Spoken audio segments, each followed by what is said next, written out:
Philosophy वाला पत्थर को बना लो, जैसे बढ़त बनती, तो बढ़त वाला खेल होता है। पहले शरीर का ये गुणधर्म, दूसरे का ये गुणधर्म, तीसरे का ये गुणधर्म, मैं उसकी व्याख्या करता चला गया। और आपके साथ एक अच्छी सी नॉलेज जुड़ जाएगी। वो भी बड़ा मुश्किल है, क्योंकि जो मैं कहूँगा उसमें से बहुत सारी बातें आपको जुड़ भी नहीं पाएंगी। क्योंकि सवाल ये है कि आप खड़े कर, मूल बात आदमी की वो है, हाँ वो स्वयं खड़ा। अभी हमारा दृष्टिकोण क्या रहता है हमेशा, हम जीने का जो हमारा ढंग है वो उसमें वर्तमान हमेशा मिस होता है। हमारी बात, हमारा ढंग, हमारा व्यवहार, हमारा व्यापार, इसमें सब में हम भविष्य में हैं, वर्तमान में नहीं। जहाँ खड़े हैं नहीं, हमेशा ही जैसे आप कोई काम करते हैं तो काम में परिणाम आपका पहले होता है, काम बाद में होता है। परिणाम पहले आता है तो काम बाद में, पूरी दशा बदलती है। परिणामों को देख के हम काम करते हैं, परिणाम को पहले देखते हैं। उससे क्या होता है कि तुम वर्तमान में जीते ही नहीं, तुम वर्तमान से पूरे के पूरे भविष्य में सरक जाते और फिर हमेशा ही भविष्य में रहते। और जो स्थिति कैसी है,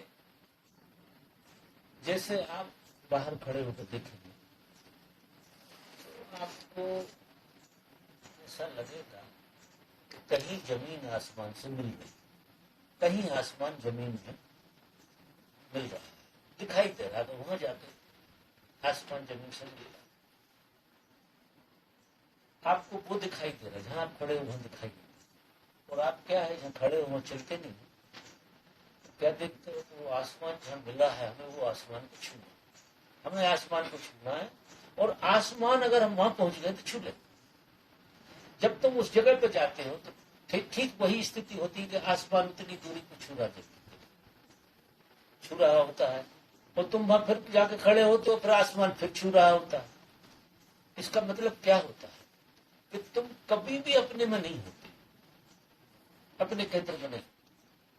प्रश्न पूछोगे तो ऐसे पूछोगे, मतलब मेरा कहने का मतलब है कि जिस जगह हम खड़े हुए हैं हमें उस जगह का व्यवहार करना है, उस जगह की बातें करनी है, उस जगह को कैसे, अभी आप जिस जगह खड़े हुए हैं आपको कैसा लगता है, सीधी बात जी। कोई भी व्यक्ति जिस जगह वो आदमी खड़ा है, अगर उस जगह जीना उसे आ गया तो उससे अपने आप उसका भविष्य निर्मित होता है। ऐसा कहते हैं कि मनुष्य अपने भाग्य का स्वयं निर्माण करता है। ऐसी एक दूसरी फिलॉसफी है जो कहती है कि मनुष्य प्रतिपल अपने भाग्य का निर्माण करता है। अब किसी चीज का आप अगर निर्माण कर रहे हैं तो कहाँ खड़े होकर करो? वर्तमान में खड़े होकर। और चीजों का निर्माण जो होता है वो बाहर जाकर होता है, बाहर की सोच से होता है। बाजार में अगर आपको रहना है, बाजार की दुनिया को जीना है, संसार को जीना है, तो निश्चित ही ऐसे एक काम करें हम सभी मोबाइल स्विच ऑफ कर दो सभी लोग। हाँ, वापस नहीं बचे, बंद ही कर दो। हाँ, क्योंकि मेरा भी करेगी, कैसे बंद होता है? मुझे मैं फ्लाइट में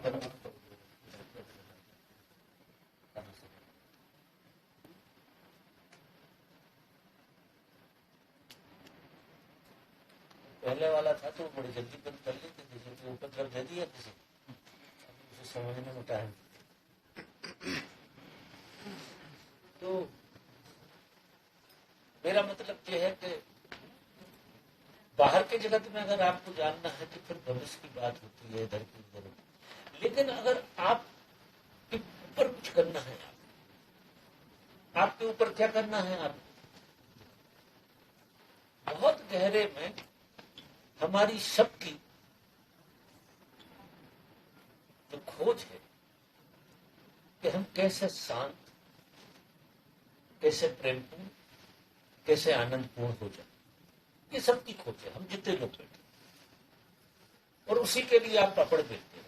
हम कैसे शांत हो, कैसे आनंदपूर्ण हो और कैसे प्रेमपूर्ण हो, ये तीन भूखे हैं हमारी बुनियादी। शांत होना भी हमारी भूख है, प्रेमपूर्ण होना भी हमारी भूख है और आनंदित होना भी। ये तीनों एक ही है, एक तरह से तीन तरह से देखी जाती, लेकिन एक ही बात है। तो मूल बात यह है कि हमारी खोज क्या है। हमारी खोज है आनंदित होने की, शांत होने की, प्रेमपूर्ण होने की। उसके लिए हमने दुनिया भर के साधनों का आयोजन किया, दुनिया भर के साधन जुटाए, सिर्फ इस बात के लिए कि हम किसी दिन आनंदित हो जाएंगे, किसी दिन प्रेमपूर्ण हो जाएंगे और किसी दिन शांत हो जाएंगे। लेकिन आज नहीं हो सकता। ये हमने एक ऐसा सील लगा दी अपने ऊपर कि आज हम कैसे प्रेमपूर्ण हो सकते हैं, क्योंकि बहुत सारी चीजें होनी है। तो इसमें क्या हुआ कि आप भविष्य में चले, आप भविष्य में चले। अगर प्रेमपूर्ण अगर आप हो सकते हैं, आनंदपूर्ण हो सकते हैं और मौन हो सकते हैं, तो अभी हो सकते हैं। इसके लिए क्षितिज में देखने की जरूरत नहीं है कि हम जब धरती जहां आकाश को छू रही होगी उस जगह जाके हम शांत हो जाएंगे, हमारा ऐसा मन। और वो कभी घटने वाला नहीं, किसी को नहीं घटना, आज तक नहीं घटा। मनुष्य जाति के इतिहास में आज तक ऐसा नहीं हुआ है। जो भी शांत हुए हैं वो जहां बैठे हैं वही हुए, जो भी आनंदित हुए हैं वो जहां बैठे हुए। ये बाहरी सब खेल, अब इस खेल से तुम आनंदित होना चाहिए। ये खेल खेल के लिए बहुत बढ़िया, इसे खेल की तरह देखो, क्योंकि आप इस जगत में रह रहे हैं तो कोई ना कोई आपको रोल दिया गया है, ड्रामा है। उस ड्रामे से, उस खेल से कोई अपेक्षा होती तो तुम भविष्य में नहीं हो, तुम अपने केंद्र पर। अभी तुम्हारी दशा ऐसी खराब हो गई कि तुम्हें उस खेल से कुछ मिलेगा। खेल तो खेल होता है। अगर कोई आदमी कोई खेल खेलता है तो खेल का ही मजा होता, खेल में क्या मिलता, खेल में क्या मिलता? खेल का अपना मजा है। सब लोग खेल रहे हैं, सब धन कमा रहे हैं, हम भी कमा रहे हैं, सब कुछ ऐसा कर रहे हैं, हम भी कर रहे हैं। वो एक खेल। अब उस खेल से बिल्कुल अपेक्षा नहीं रखनी, मजा देखो। अगर आप उस खेल से शांत होना चाहें तो जी ब्रह्मा, आप उस खेल से आनंदित होना चाहें जी ब्रह्मा, उस खेल से आप प्रेमपूर्ण हो जाएंगे जी बिल्कुल गलत। ये कुछ नहीं होने, क्योंकि तुम शाखाओं पे कुछ ढूंढ रहे, शाखाओं में कुछ नहीं मिला। खेल तो जो अपना आपका असली खेल है, जोड़ो बैठा। तो हम जहां बैठे, हर आदमी जो भी है, उन सबकी संभावना है कि वो इसी क्षण में आनंदित हो सकते, इसी क्षण में शांत हो सकते, इसी क्षण में प्रेमपूर्ण हो सकते हो। आपकी पूरी निगाह बदल जाएगी इसी क्षण में, सब कुछ इसी क्षण में है। अब ये गहरी प्रतीति तुम्हें बैठ जाए, बहुत गहरी प्रतीति कि आनंद इसी क्षण का खेल है। आनंद में जीना, प्रेम में जीना सिर्फ इसी क्षण का खेल है। वो इस क्षण में घट सकता है। अब इसी के लिए तुम दौड़ रहे थे, मजा दे। तुम दौड़ क्यों रहे थे? क्षितिज में कहा तुम आसमान को देख रहे थे, काय के लिए देख रहे थे? तुम ये देख रहे थे कि उससे तुम आनंदित हो जाओ, उससे तुम क्षितिज को पालोगे, वो तुम्हारा आनंद से भर देगा, तुम्हारे प्राण खिल जाएंगे, तुम प्रेम से भर जाओगे, सारे संसार के प्रति तुम प्रेम से भर जाओ। और ऐसा कुछ होने वाला नहीं, क्योंकि तुमने गलत चीज से गलत अपेक्षा कर ली। वो सब पूरा खेल खेल के लिए, उस खेल को खूब खेल, तो खेल लेंगे, सब बच्चे खेल ले जाते। हम और आप भी कबड्डी खेलते थे तो मिलता क्या था? खो खो खेलते थे, कबड्डी खेलते, बहुत सारे खेल खेलते। अब ये सब खेल है, खेल बड़े हो गए। पहले छोटे गुड्डा गुड्डी से, अब बड़े गुड्डा गुड्डी से। पहले लोग नाटक से मजा लेते रहते, अब फिल्में देखते रहते, ज्यादा नहीं फर्क पड़ा। अगर इसको खेल की तरह माना तो संसार बहुत खूबसूरत। इससे तुम कोई अपेक्षा मत रखना संसार से।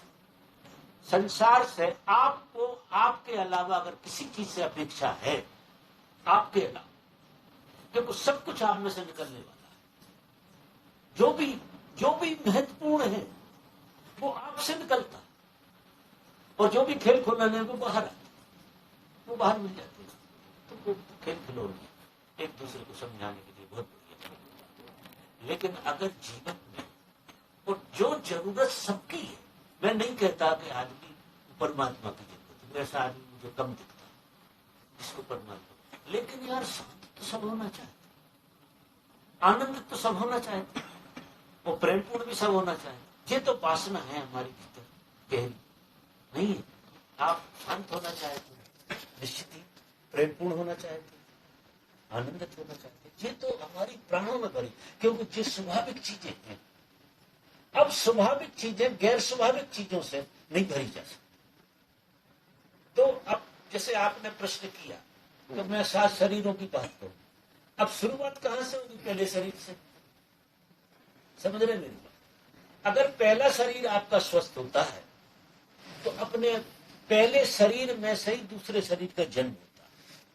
अभी तुम्हारे दूसरे शरीर का जन्म ही नहीं हुआ है, तो मैं दूसरे शरीर की क्या चर्चा करूं आपसे? दूसरे शरीर तो आपका तो छुपा पड़ा हुआ। आपका शरीर का परिचय शरीर का, स्थूल शरीर का, स्थूल शरीर आपका छूट नहीं रहा। स्थूल शरीर में आपकी जागृति है नहीं, स्थूल शरीर से आप तृप्त नहीं, बिल्कुल। तो पहले कदम पे ही भूल हो रही कहीं ना कहीं। अब इस कदम से हमारे जीवन का दूसरा कदम निकलता है। अगर आप बोलूं कि बैल की तरह इसी शरीर के आजू बाजू घूमते रहे, इसी शरीर में मर जाओ, इससे ज्यादा कुछ नहीं। और जितनी बाहर की माया है, ये सब इस शरीर से जुड़ी हुई, इसके ऊपर नहीं जाती, इसी के साथ सब खत्म हो जाता। ये शरीर खत्म हुआ तो सब खत्म हो। अभी भी आप सोचो, जो आप अपना सोच रहे हो, आपके साथ कोई ऐसी चीज जाएगी, जा सकती है, आप अकेले ही जा सकते। आपने किस्सा सुना होगा कि कोई ब्राह्मण देखता था, ऐसा उसको बड़ा अच्छा होता है, उनने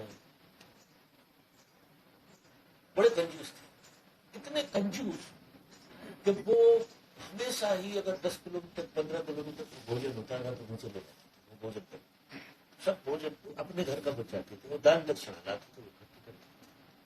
उनके घर में उनका एक बेटा था, वो बड़ा परेशान था। फिर एक होनहार बहू आ गई, बहू चमत्कार करती, एक गजब की होनहार बहू है।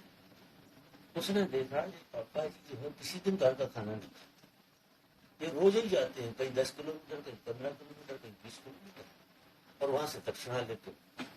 अब हम 10 दिन का इंतजाम करते रहते, रोज जाते, इनका रोज करते। तो उसको कुछ ख्याल आया, पिताजी को कुछ समझाना ऐसा ख्याल। तो उसने कहा, अपने पति से समझाया, तो पति भी मान गया। तो गांव के जितने लोग थे, जो भी घर में बड़ा पड़ा था, सब गांव के लोगों को बुला खिला दिया, और दूर दूर के लोगों को बुला कर सब साफ कर दिया। तो घर में कुछ नहीं बचा, जितने दिन से मांग चला रहे थे सब साफ। अब बाहर वो महाराज जी चले आ रहे हैं, तो बाहर पत्तलों का ढेर लगा, तो वो बड़े दुखी हो रहे हैं कि गांव में इतना बड़ा भोज था, मैं कहा दूर भागता था, आज तो गांव में मजे आ रहे थे, मैं कहा। तो वो घर जैसे जैसे आए, जैसे जैसे घर आए, तो घर में कुछ सुगंधें आई, तो लगा कि मेरे घर में इस तरह की सुगंध आ रही भोजन की। और उन्होंने तुरंत पूछा कि इतना बड़ा भोज कहाँ हुआ? कि वो अपने घर में हुआ, पैसे गिर पड़े कि जी तूने क्या सत्यानाश कर दिया। मैं तो रोज जाता हूँ, इतनी मेहनत करता हूँ, वो 10 दिन का इंतजाम करता हूँ, एक दिन जा, और तूने एक दिन में मेरी सब सत्य मिटाया। तो पिताजी मेरे को ऐसे ही समझ में आ गया, मैंने कर दिया। वो इतने दुखी हुए, इतने दुखी हुए कि वो कहने लगे अब मैं मर रहा, अब मैं किसके दम पर रहूंगा, मैं जिंदा ही नहीं रह सकता, तूने सब सत्यानाश कर। लेट गए। वो समझदार थी, उसने कहा कि आप मर ही रहे हो। हाँ ठीक है, कहीं मर रहे हो तो अब मैं क्या कर सकती, मरो कहीं। अब मेरी ये कोई बात जो है पूरी कर दोगे क्या करना? तो वो बोली, एक सुई दी उसने पिताश्री को, मुझे ले जाना कहीं, आप मर रहे हो तो ये एक सुई मेरी भगवान ने दे देना, तो मेरी तरफ से भेंट यही है, एक सुई बिल्कुल छोटी सी सुई, वो रख दी हमने बगल। हाँ कि कितनी बड़ी बात है, ले जाऊंगा पकड़ में। अब वो बिल्कुल उन्हें झटका इतनी जोर से लगा कि सच में ही मर रहे हूँ ऐसा लगने लगा, बहुत दबा लिया। अब रात में उन्होंने सोचा कि यार ये सुई, मैं तो जल जाऊंगा, राख हो जाऊंगा, तो राख हो गई तो सुई को कैसे पकड़ूंगा, ये सुई जाएगी कैसे? अब इतना प्रयास किया उसने, इतना सोचा कि किस तरकीब से सुई को मैं ले जा सकूं। वो पागल हो गया सोच इतना सोचा। और रात के 4 बजे वो बुरी तरह थक गया, और बुरी तरह थक गया तो उसकी थकान में उस महिला का जो बहू थी, वो कोई दिव्य महिला थी, उसका बड़ा प्रभाव चेहरे में, तो उसकी ज्योति जल गई और वो सवेरा उठा, सबसे पहले बहू के पांव छुए। जो अच्छे वेद पुराण मुझे नहीं समझा सकते थे, तेरी ये सुई ने मुझे समझा दिया। मैंने सारी रात प्रयास किया कि इस सुई को ले कैसे जाऊं, और मैं कहीं नहीं ले जा पाया। ये सुई बल्कि नहीं पड़ी, और मैं समझ गया तेरा सूत्र, तू क्या कहना चाहती, तू क्या कहना चाहती है मेरे से, मैं समझ। और कहते ऐसे हैं कि वो आदमी मुक्त हो, वो इतना गजब का सूत्र उतर गया, उसे कोई वैराग जन्म, तो मैं किस पागल पर पड़ा हुआ। एक सुई आपके साथ नहीं जा सकती, एक सुई आपके साथ क्या जाएगा? अब उस आदमी के साथ क्या जा रहा है? उस आदमी ने तय कर लिया कि मेरे साथ क्या जा सकता, उसको घटा ज्ञान। और जब ज्ञान घटा तो आनंद आ गया, और आनंद आया तब वो समझा कि सिवा आनंद के कोई चीज साथ में जाती नहीं। और आनंद एक ऐसी चीज है कि जिसका उदाहरण उसने नहीं इसलिए दिया, ये सारा आडंबर उसने इसकी है कि आनंद स्वाभाविक रूप से तुम्हारा स्वभाव है, वो तुम पैदा ही हुए हो उसे लेके, तुमने उसे कभी देखा नहीं, उसकी तरफ तुम्हारा ध्यान नहीं गया, उसकी तरफ जागे। अगर तुम जाग जाओ तो वो तुम्हारे भीतर पड़े। तो मैं जो सूत्र कह रहा हूं सारा का सारा, कि जो 3 चीजें हमें बुनियादी रूप से चाहिए, और उन्हीं के लिए हम इतने पापड़ बेले, ये जितने पापड़ बेले जाते थे उनके लिए बेले। अब ये बुनियादी चीजें अगर तुम्हें तीनों उपलब्ध हो तो जिस संसार से कितना खेलोगे आप। फिर धन हो आपके पास, पद हो आपके पास, राजा हो आप, रंग हो, भिखारी हो, ये सारी चीजें खेल खिलौने हो जाए। चाहे भिखारी हो चाहे राजा हो, कोई फर्क नहीं पड़ेगा। राजा हो गए तो राजा हो गए, भिखारी ना तुम राजा हो सकते ना भिखारी हो सकते। क्यों? कि राजा होने का मजा तो जब है जब तुम आनंदित ना हो, भिखारी होने का दुख जब है जब तुम आनंदित ना हो। अब तुम आनंदित हो तो भिखारीपन क्या करेगा तुम्हारा, और राजापन क्या करेगा तुम्हारा? क्या बिगाड़? ना तो तुम्हारा राजा बिगाड़ सकता है ना तुम्हारा भिखारी बिगाड़ सकता, कोई नहीं बिगाड़। अब तुम्हारी स्वतंत्रता का जरा अंदाज लगाओ क्या रहे। तुम इस संसार से खेलोगे, तुम करोड़ों से खेल सकते हो, अरबों से खेल सकते हो, तुम पे सल नहीं आएगी, तुम्हारे लिए सब खेल हो जाए। और भिखारी होकर कटोरा लेकर खेल सकते हो, मजा देखो। कटोरा लेके उतने ही आनंदित रहो। फिर जो प्रकृति की व्यवस्था आपसे कौन सा रोल प्रकृति को कराना वो रोल कराएगी, उससे आप आनंदित रहो, आपको कोई फर्क नहीं पड़ेगा। क्योंकि बुनियादी चीज आपके हाथ लग गई, जिसके लिए आप ये पाप। अब क्या था कि हम जो संसार को जीते एक अपेक्षा से जीते तो संसार दुख देता। संसार में दुख थोड़ी है, कोई धन जायदाद में दुख भरा है क्या, या संसार में दुख भरा है, या गरीब आदमी हो जाए तो वो बड़ा मजे में आ जाए, या भिखारी हो जाए तो बड़ा मजे में आ जाए, या धनी हो जाए तो मजे। इन चीजों से इस सत्य का कुछ लेना देना नहीं। ये चीजें सब खेल के लिए। ये चीजें तो क्या है कि परमात्मा को एक खेल खेलना, अब उसको अनंत रोल देना, अनंत कैरेक्टर उसमें पैदा। एक कैरेक्टर आपको दे दिया, कटोरा हाथ में दिलवा, एक कैरेक्टर इनको दिया है करोड़पति बना दिया, एक कैरेक्टर इनको दिया गायक बना दिया, एक कैरेक्टर इनको दिया माँ बना। बताओ, अनंत अनंत कैरेक्टर में उसका खेल चल रहा है। ये व्यक्ति कहीं है ही नहीं, ये सब परमात्मा का खेल चल रहा है। ये जो कैरेक्टर है ये खेल है। तो जो जिस खेल को खेल रहा है, अगर वो खेल की तरह ले लिया, बात खत्म हो गई। आपको ना कहीं जाना है, ना कहीं आना, ना उठना, नहीं। अब आपकी बुनियादी बात पकड़ में आ गई। तो बुनियादी बात पकड़नी है। अब किसी को ज्ञान की बात कह दो, उसे वैराग घटने लगता है। अब ज्ञान की बात से समझ घटना चाहिए। वैराग, वैराग मतलब समझ। उस आदमी को क्या घटा, वो सुई की नोक वाले, सुई की नोक वाले को वैराग घट गया, उसकी समझ चुकी। अगर उसके लिए फिर दोबारा से जाना तो खेल होगा, वो जाएगा, भीख लाएगा, खाएगा, पिएगा, लेकिन वो क्या होगा उसके, वो खेल। अभी उसका परिग्रह नहीं, वो खेल। पहले उसका परिग्रह था, अब उसके लिए खेल। हम सबके लिए ये सारी व्यवस्थाएं खेल से ज्यादा नहीं, मेरा कहने का मतलब है। तो इनको न धुतकारना है न पकड़ना, न धुतकारना न पकड़ना, क्योंकि इन्हें धुतकारने से भी कुछ नहीं मिलने वाला।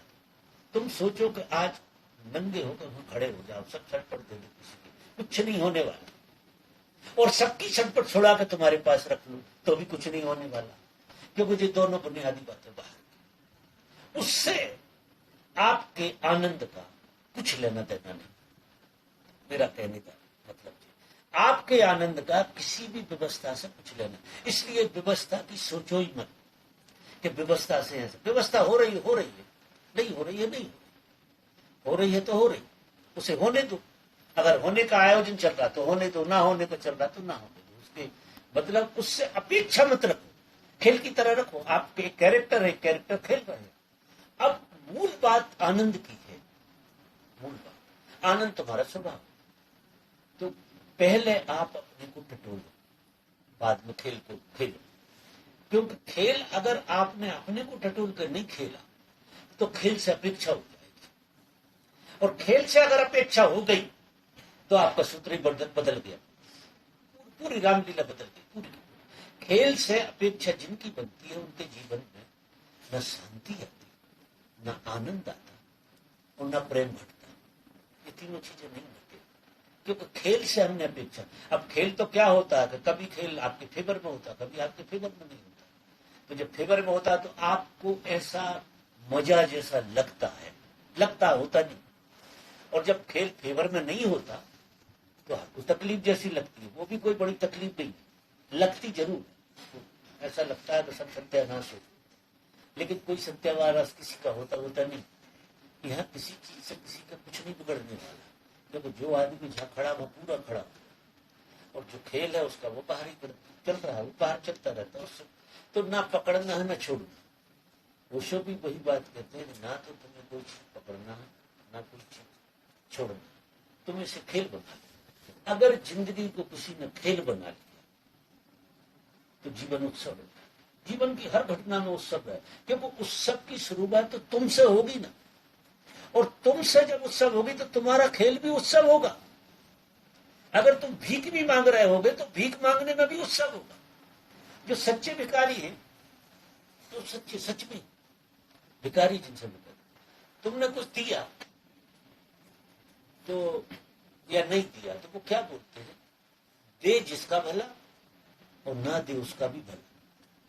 वो एक भाषा बोलते हैं बड़ी अच्छी, कि जो दे उसका भी भला और जो ना दे उसका भी भला। इसका मतलब क्या, इसका मतलब भी क्या कि वो इस चीज को खेल समझ रहे, भीख को वो खेल समझ रहे। अगर भिखारी इसको खेल समझता है तो धनपति भी खेल समझ सकता है, धनपति भी इसको खेल समझ सकता है, दोनों इसको खेल समझ सकते हैं। और खेल जब समझते हैं तो वो भीख भी उत्सव हो गई, वो धन भी उत्सव हो गया, वो सारी व्यवस्था एक उत्सव में चली गई। लेकिन उत्सव की शुरुआत आपसे होगी, अपने से। इसलिए हम क्या करते हैं, हमारी जो भूल है वो ये है कि हम उत्सव को बाहर ढूंढते हैं। हर आदमी, मैंने कहा कि भविष्य में ढूंढे, भविष्य में आपको कभी कोई चीज प्राप्त होने वाली नहीं है जो सिर्फ आपके काम में आए। औरों के काम में आए चलो वो मान लेते, लेकिन आपके काम में आए उसका कोई भविष्य नहीं। आपके काम में आने वाली चीज हमेशा आपके वर्तमान में होती है, वो होती ही है, उसे तो उघाड़ना पड़ता, वो होती ही है। वो कहीं किसी कार्य कारण में नहीं छुपी हुई, कार्य कारण में खेल छुपा होता है। और जो उत्सव है जीवन का, वो उत्सव की प्रतीति आपको अपने होने से होती है। जितने ज्यादा सजग आप होंगे, सूत्र जी कहता है कि अब पहले कदम से हम ये माने कि हम शरीर हैं, ये पक्की बात है, शरीर है, और शरीर के भीतर जो वासनाएं, कामनाएं और पीड़ाएं हो रही, जो हमें शरीर सता रहा, वो शरीर क्यों सता रहा है? कि शरीर में जागृति का अभाव, जागृति नहीं। शरीर हमारा एक मैकेनिकल ढंग से चल रहा, मैकेनिकल ढंग से उड़ जाता है, खा लेता है, पी लेता है, सब कुछ कर लेता, सब ऐसे जैसे मशीन काम करती है, ऐसा काम। जब ये शरीर मशीन की तरह काम करेगा तो इसकी जो संवेदना, जब आनंद आदमी में कैसे घटता है, आनंद कैसे घटता है? तुम्हारे भीतर इतनी संवेदना छुपी है शरीर में, इतनी जीवंतता छुपी है शरीर में, तुमने उसे कभी उभाड़ के नहीं देखा। अनंत संवेदनाएं हैं तुम्हारे भीतर। हवा के एक हल्के से झोंके से आप इतने आनंदित हो सकते हैं, एक चिड़िया बोले आप इतने आनंदित हो सकते हैं कि डांस कर सकते हैं। इतनी संवेदनाएं छुपी हुई, माने इतना उत्सव छुपा है आपके भीतर कि कोई बहाने से, एक छोटे से बहाने से आप आनंदित हो सकते हैं, ऐसा आपके भीतर छुपा हुआ। अब ये संवेदना जगती कैसे? जागृति से। तो मूल काम मनुष्य का क्या है? कि जीवन को उत्सव बनाना। मूल काम सबका जीवन को उत्सव बनाना, और उत्सव बनाने के लिए आपका ये यंत्र ठीक हो जाए। ये यंत्र गलत है, क्योंकि शुरुआत इसी यंत्र से होने वाली। अब बहुत गहरे में देखो तो छोटे मोटे से मुझे यही यंत्र तो दे रहा है आपको। रोटी खाते हो, पानी पीते हो, उठते हो, सोते हो, बोलते हो, देखते हो, सारा मुझे इसी यंत्र में से आ रहा। लेकिन ये जो है प्रकृतिगत न्यूनतम संवेदनाओं में जी रहे हो। अगर ये संवेदनाएं आपकी, जैसे आप दिन भर जाग के जिएंगे, दिन भर जाग के जिएंगे, होशपूर्वक जिएंगे, बिल्कुल तरंग में जिए, आप देखेंगे कि आप लहर हो गए। आपका शरीर विदा होगा, आप लहर होंगे। आप चलोगे तो लहर की तरह चलोगे, ऐसा लगेगा घिसट नहीं रहे, लहर की तरह जैसे उड़ रहे हैं। आपके पैर जमीन पर नहीं है। ये 2-4 दिन के प्रयोग में ही होता है। अगर लगातार होश से रहेंगे, पूरा शरीर आपको जागेगा। तो जब शरीर जागता है, इसकी जड़ता टूटती है। जब इसकी जड़ता टूटती है तो इसमें जो भरा पड़ा है वो सब बाहर निकलता है। अभी क्या हो गया? सब सघन है, सब जड़ हो गया। तो हम बुनियादी बात वो करें कि हमारी परेशानी क्या है? हमारी परेशानी हमारी जड़ता और हमारी मूर्छा है, और कोई परेशानी नहीं। आप धन मन की बात मत करो, धन से कोई न दुखी है न सुखी है, ये बातें बेकार की। हम तो अरब खरबपतियों के बीच में रहते हैं, और हमने धनियों को भी रोते देखा है और भिखारियों को भी रोते देखा, और दोनों को हंसते भी देखा। जिनके हाथ में सूत्र आ गया वो हंसते रहते हैं, जिनके हाथ में सूत्र नहीं आया, क्योंकि संवेदना जीवन का मूल सूत्र है आपको अपनी समस्त संवेदना को जगाना। और जितनी संवेदनाएं आपकी जाग जाएंगी भीतर, उतना आपको बाहर की जगत का खेल भी बड़ा मजेदार, क्योंकि उत्सव शुरू यहां से हो। अब उत्सव में उत्सव मिलना चाहिए। हम क्या करते हैं कि हम उत्सव में है नहीं, हम उत्सव ढूंढ रहे हैं। बड़ी भूल हो गई। उत्सव अगर पाना है तो उत्सव से शुरुआत करना पड़ेगी। यहाँ अगर केंद्र में उत्सव होगा तो पूरी पृथ्वी उत्सव पूर्ण हो जाएगी। अब आप केंद्र में तो दुखी हैं, केंद्र में कभी उत्सव ढूंढ नहीं रहे, और पृथ्वी में उत्सव ढूंढने में लगे। और पृथ्वी में कितना ही उत्सव ढूंढो, केंद्र में आकर सब खाक हो जाता है। देखो लौट के तो केंद्र में ही आना पड़ा। पृथ्वी को थोड़ी जी सकते हो। कोई आदमी पृथ्वी को जी सकता? क्या धन जीने में आता है? क्या पद जीने में आता है? बाहरी जितनी व्यवस्था है जो जियोगे तुम, केंद्र में आकर तो नहीं जियोगे। कहने सुनने की बातें अलग होती है। जियोगे तो तुम अपने केंद्र को, अपने में आकर जियोगे। और अपने केंद्र में जब तुम लौट के आओगे तो कितने उत्सव मना के आ रहे हैं वो बाहर। यहाँ आके गिर पड़ोगे, आप खड्डे में गिरोगे सीधे, और खड्डे में गिरोगे तो आपको समझ में आ जाएगी सब व्यर्थ की चीज थी। तो शुरुआत अभी कहां से करना चाहिए? शुरुआत हमें करने चाहिए आनंद से जीवन, और आनंद में आनंद जुड़ना चाहिए। जब आनंद में आनंद जुड़ेगा तो हमारी कोई अपेक्षा नहीं रहे, और ये पूरा संसार आनंद में हो जाता है। जब आनंद से जुड़ोगे आप, इसकी जड़ों से आनंद आना चाहिए। तो मैं क्या कहता हूं कि भविष्य की मत सोचो, भविष्य में तो आनंद को फैलाओ, भविष्य को चाहो मत, भविष्य को सुंदर बनाओ। अब भविष्य सुंदर कैसे बनेगा? वर्तमान में जब सुंदर हो, सौंदर्य होगा तुम्हारे, वर्तमान में तुम्हारा आनंद होगा, तो वो ही आनंद फैलता फैलता आपका भविष्य बन जाएगा, आपके सब रिश्ते नातों में फैल जाएगा, पूरी पूरी रामायण बदल। तो कार्य से कारण हो। अब कारण से कार्य करते हैं, समझना उल्टा है। हम क्या करते हैं कि कारण पहले होता, कार्य बाद में होता। हम कोई भी काम करते हैं, आपने देखा होगा, कारण पहले देखते हैं कि नहीं? कार्य बाद में करते, पहले कारण ढूंढते और कारणों का ठिकाना ढूंढते, कार्य की शुरुआत बाद में करते। तो मूलवान हम कारण को समझ लेते, कार्य को नहीं। जबकि जीवन की पद्धति बिल्कुल अलग है। कार्य से कारण पैदा हो जाएगा, कार्य से होगा ना। अगर मूल बात कहो तो कार्य से ही कारण होता, लेकिन साइकोलॉजी कारण से कार्य करती।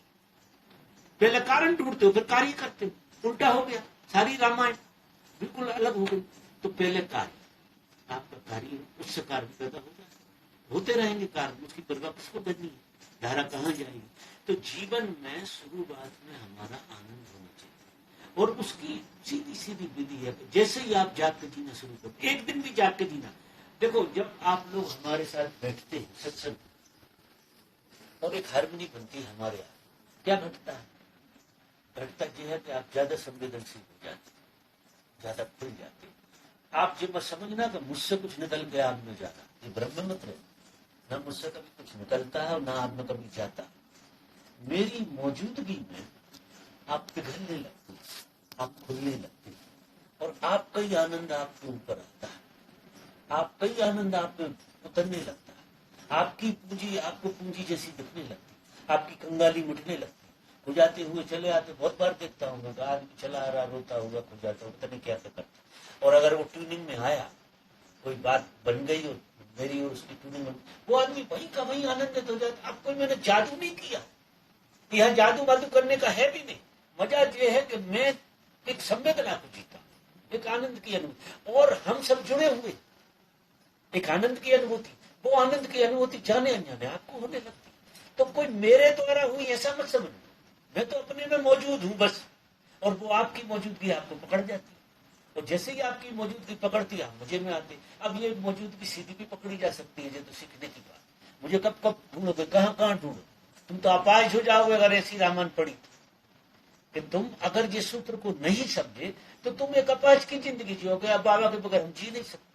तो ये तो दुख होने की बात हो जाएगी। मैं ऐसे लोगों को रखूं ही नहीं।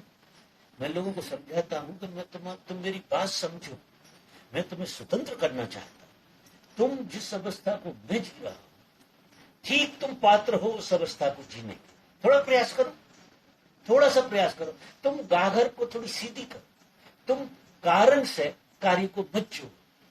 तुम कभी भविष्य में किसी चीज से आनंद मत ढूंढो, क्षितिज में मत जाओ, वर्तमान में रहो। अब वर्तमान में जो आदमी जो आनंदित होते हैं, प्रकृति उनकी तरफ गुजब आनंद भेजती। मजा देखो, जो केंद्र में दुखी होते हैं, प्रकृति ऐसी ऐसी तरकीबों से थप्पड़े मारती है उसे, क्योंकि प्रकृति का बड़ा नियम है कि जो तुम्हारे भीतर असली है उसी को रिपीट करती है। जो तुम्हारे भीतर से निकलता है उसका रिपीटेशन आता। जो ऐसा कहते हैं कि प्रकृति का नियम जिस पे है उसको दिया जाता है, और जिस पे नहीं है उसको धक्का दे दिया जाता है। क्या भी ये तब पात्र ही नहीं। तो आनंद जो है, पूंजी हमारी क्या है? मूल पूंजी हमारी आनंद। अब है का मतलब ये होता है कि अगर आनंद सबका स्वभाव है तो प्रकृति में खड़ा होना पड़ेगा आनंद के साथ।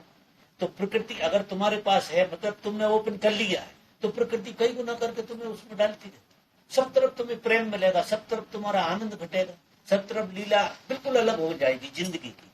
तो मेरा निवेदन यह है कि भविष्य के बारे में किसी तरह की बातचीत अपन को जीने के लिए तो नहीं करना, आनंद के लिए नहीं करना। अब ये जितनी चीजें हैं जो बातचीत चलती है हमारी, ये नाटक के लिए, नाटक के लिए आप सब तरह की बातें करो, लोगों से बड़े प्रेम से मिलो, तो लेकिन अपेक्षा बिल्कुल मत रखना, वहां से कुछ मिलने वाला है नहीं। तुम डाल सकते हो उसमें कुछ, लेकिन वो चीज तुम में कुछ नहीं डाल सकती। ये ख्याल रखना। अगर कोई चीज आनंदित होगी तो तुमसे निकलेगा आनंद, तो उस चीज को भी तुम सौंदर्यपूर्ण देख सकते हो, आनंदपूर्ण देख सकते हो, प्रेमपूर्ण देख सकते हो। अब तुम्हारी अपेक्षा है कि तुम्हारी बीवी तुम्हें आनंद दे। एक उदाहरण दे रहा हूं, ये भ्रम जिंदगी में पालना मत। तुम्हें धन आनंद दे सकता है, ये भ्रम मत पालना। धन को तुम आनंदित कर सकते हो क्योंकि उसका एक सृजन है। धन में जब तुम्हारा बोध जुड़ेगा तो धन में सृजनात्मकता आ जाएगी, धन का भी उपयोग सही हो जाएगा। जब तुम्हारा प्रेम जुड़ेगा तुम्हारे रिश्तों में, तुम्हारे मिलने जुलने वाले सब तरफ प्रेम का एक प्रभाव बढ़ने लगेगा और उसे देख देख कर तुम आनंदित होगे। तो जड़ कहां से जाएगी? यहां से जाएगी। जहां तुम खड़े हो ठीक उसी जगह से खेल शुरू होता है। तो हमको मिस नहीं करना। और हम क्या करते हैं? हम अपेक्षा बनाते हैं। हमें ये अपेक्षा बनाते हैं कि अशोक जी जो है इनसे हमें मजा आ जाएगा अगर ये हमारी बात मान लें और ये हमारा कुछ कर दें या ऐसा हो जाए या कैसा। इतनी फालतू की बातें जिसका कोई हिसाब। दुनिया जिस ढंग की जीती है और सोचती है वो बिल्कुल उल्टी सोचती है, बिल्कुल उल्टी। ऐसा जगत का नियम नहीं है जैसी दुनिया सोचती है। और जीवन का गणित बिल्कुल उल्टा है। जीवन का गणित यहां से शुरू। अगर तुम दुखी होकर घर से निकलोगे तो क्या मिलेगा तुम्हें? चारों तरफ से क्या मिलेगा? लोग तुम्हें ढंग से देखेंगे भी नहीं, यार मुंह लटकाए चला जा रहा है। तो क्या छोड़ेंगे? तुम्हारे ऊपर दुख छोड़ेंगे, दुख। और अगर तुम आनंदित होकर निकल रहे हो बहुत मजे से, जिसको देखो इतने प्रेम से देखो कि वो भी रोता रोता आदमी भी मुस्कुरा जाए, ऐसी अवस्था हो तुम्हारी, नकल नहीं, एक अवस्था हो तुम्हारी, तो वो तुम पे तुरंत लौटती। आपने देखा मुस्कुराहट लौटती है कि नहीं? और कई गुनी होकर लौटती। उदासी जो है ना वो आपको गहरा खड्डा बना देती। और प्रसन्नता का मजा देखो कितना होता है। अगर 10 आदमियों के सामने आप प्रसन्न होते तो 10 तरफ से प्रसन्नता आती है। और ऐसी प्रसन्नता को जब आप जियोगे आपकी पूरी जिंदगी बदले। मतलब आप पूंजी लेकर जी रहे हैं, आपके पास पूंजी है और कोई देखेगा ना देखे, कोई किसी की देखने से लेना देना नहीं है आपका। आप उस अपेक्षा से नहीं हंस रहे, उस अपेक्षा से आनंदित नहीं हो रहे हैं कि कोई तुम पे आनंद, वो स्वाभाविक रूप से होगा क्योंकि वो तुम में से निकलेगा तो ऐसी घटना घटने वाली पूरी। तो मेरा कहना है कि जहां तुम खड़े हो सबसे बड़ी भूल आदमी की ये है कि आदमी शरीर को मैकेनिकल ढंग से जीता, मशीन की तरह बोलते हैं, मशीन की तरह चलते हैं, मशीन की तरह खाते हैं। अब ये हमारे और पशु में कोई भेद नहीं, मशीन में और हम में कोई भेद नहीं। अगर हम भी बिल्कुल मशीन की तरह जीते तो हमारे चैतन्य का हम अपमान करते हैं। परमात्मा ने तुम्हें चैतन्य बनाया है और परमात्मा की 3 अवस्थाएं तुम में तैर रही हैं कि तुम सत्य हो। परमात्मा की एक व्याख्या है सच्चित आनंद, सच्चिदानंद। सच्चिदानंद का जो अर्थ है वो ये है कि तुम सत्य हो, इतने सत्य हो जितना परमात्मा सत्य है। और तुम अकेले सत्य नहीं हो, सब चीजें सत्य है। जो गुलाब का फूल भी उतना ही सत्य है, ये भी उतनी सत्य है। सत्य का मतलब जो शाश्वत है, जिसे मिटाया नहीं जा सकता। इस तौलिया को मिटाया नहीं जा सकता, इसके रूप बदले जा सकते लेकिन मिटाया नहीं जा सकता। इस जगत में कोई चीज मिटती ही नहीं है क्योंकि सत्य तो सब है। पत्थर से लगा के, पहाड़ से लगा के, चिड़िया से लगा के, चींटी से लगा के और हम, तो एक अवस्था में तो हम सब एक है।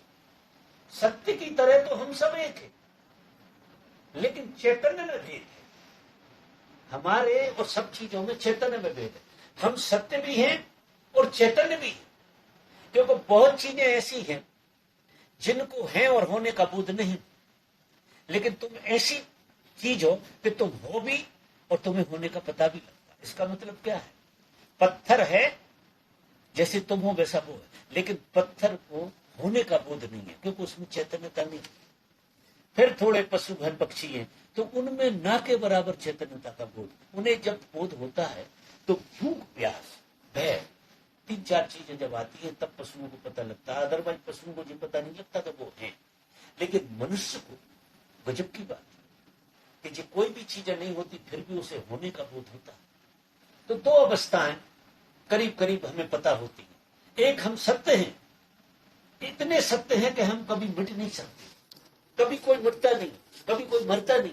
ये देह बदलती रहती है, रूप बदलता रहता है। मरने का यहाँ इस जगत में कोई चीज नहीं मरती। मैं आपसे बात करूं, सबके रूप बदलते कोई चीज, क्योंकि सब सनातन है, मरेगी कैसे? सब सत्य है, सब परमात्मा है। मरने का कोई काम ही नहीं। इस जगत में हर चीज रूप बदलती मरती नहीं, हम भी रूप बदलते मरते नहीं है। ये बिल्कुल ठीक ठोक हुआ कि मरता कोई है ही नहीं है। यहाँ आप खो नहीं सकते, कोई उपाय नहीं। अगर आप खो गए तो ब्रह्मांड खो जाएगा। ये गुलाब का फूल अगर खो जाए, इसका अस्तित्व बिल्कुल खो जाए, पूरा का पूरा, ये इतना सा पत्ता, ये पूरा ब्रह्मांड उसी में चला जाएगा, बुझ जाएगा। फिर तो होल आ गया ना, जगह हो गई ना कहीं, किसी जगह कोई चीज जाती है, ये नियम हो गया।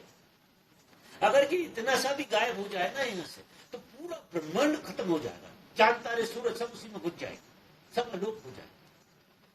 ऐसा है नहीं। तो मेरा कहने का मतलब सब सनातन रूप बदलते पहली बात। अब समष्टि में और हम में भेद क्या है कि हम चैतन्य।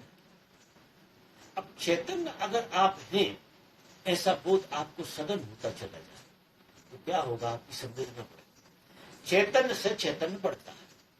तो हमारी स्थिति क्या है कि हम एक अवस्था में निपुण हैं कि हम सत्य हैं। ये हमें लगता है कि हम सत्य हैं।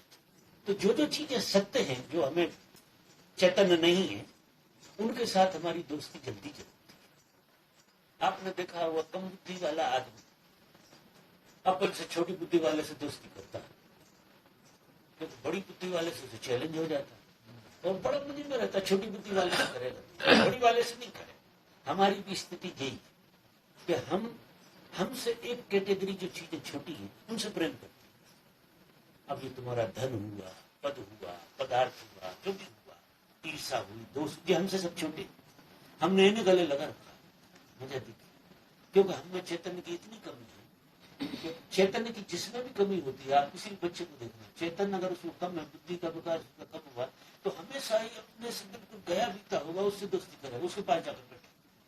वो बड़े बुद्धि वाले के पास उसे घबराहट होगी, उसके प्राण निकलने लगे, नहीं यहाँ नहीं बैठे, वहां से गई नहीं, डिप्रेस होने लगा।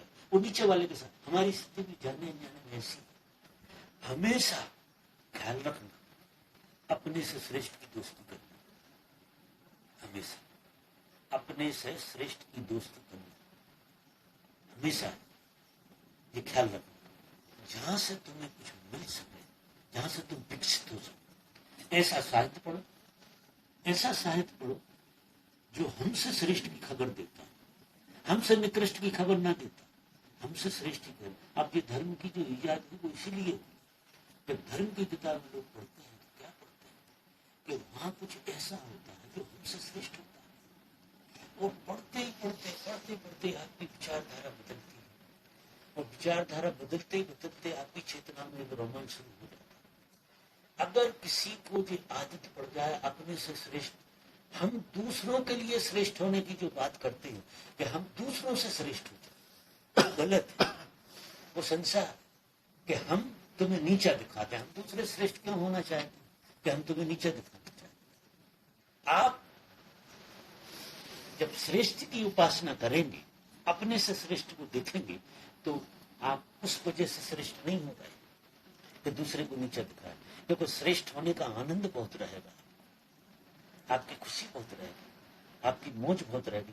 यहाँ भी जगत में जब हमसे ज्यादा बुद्धिमान की दोस्ती हम करते हैं और उससे जब हमें कुछ मिलता है तो हमें मजा आता है कि हम थोड़े से नए से हो जाते हैं।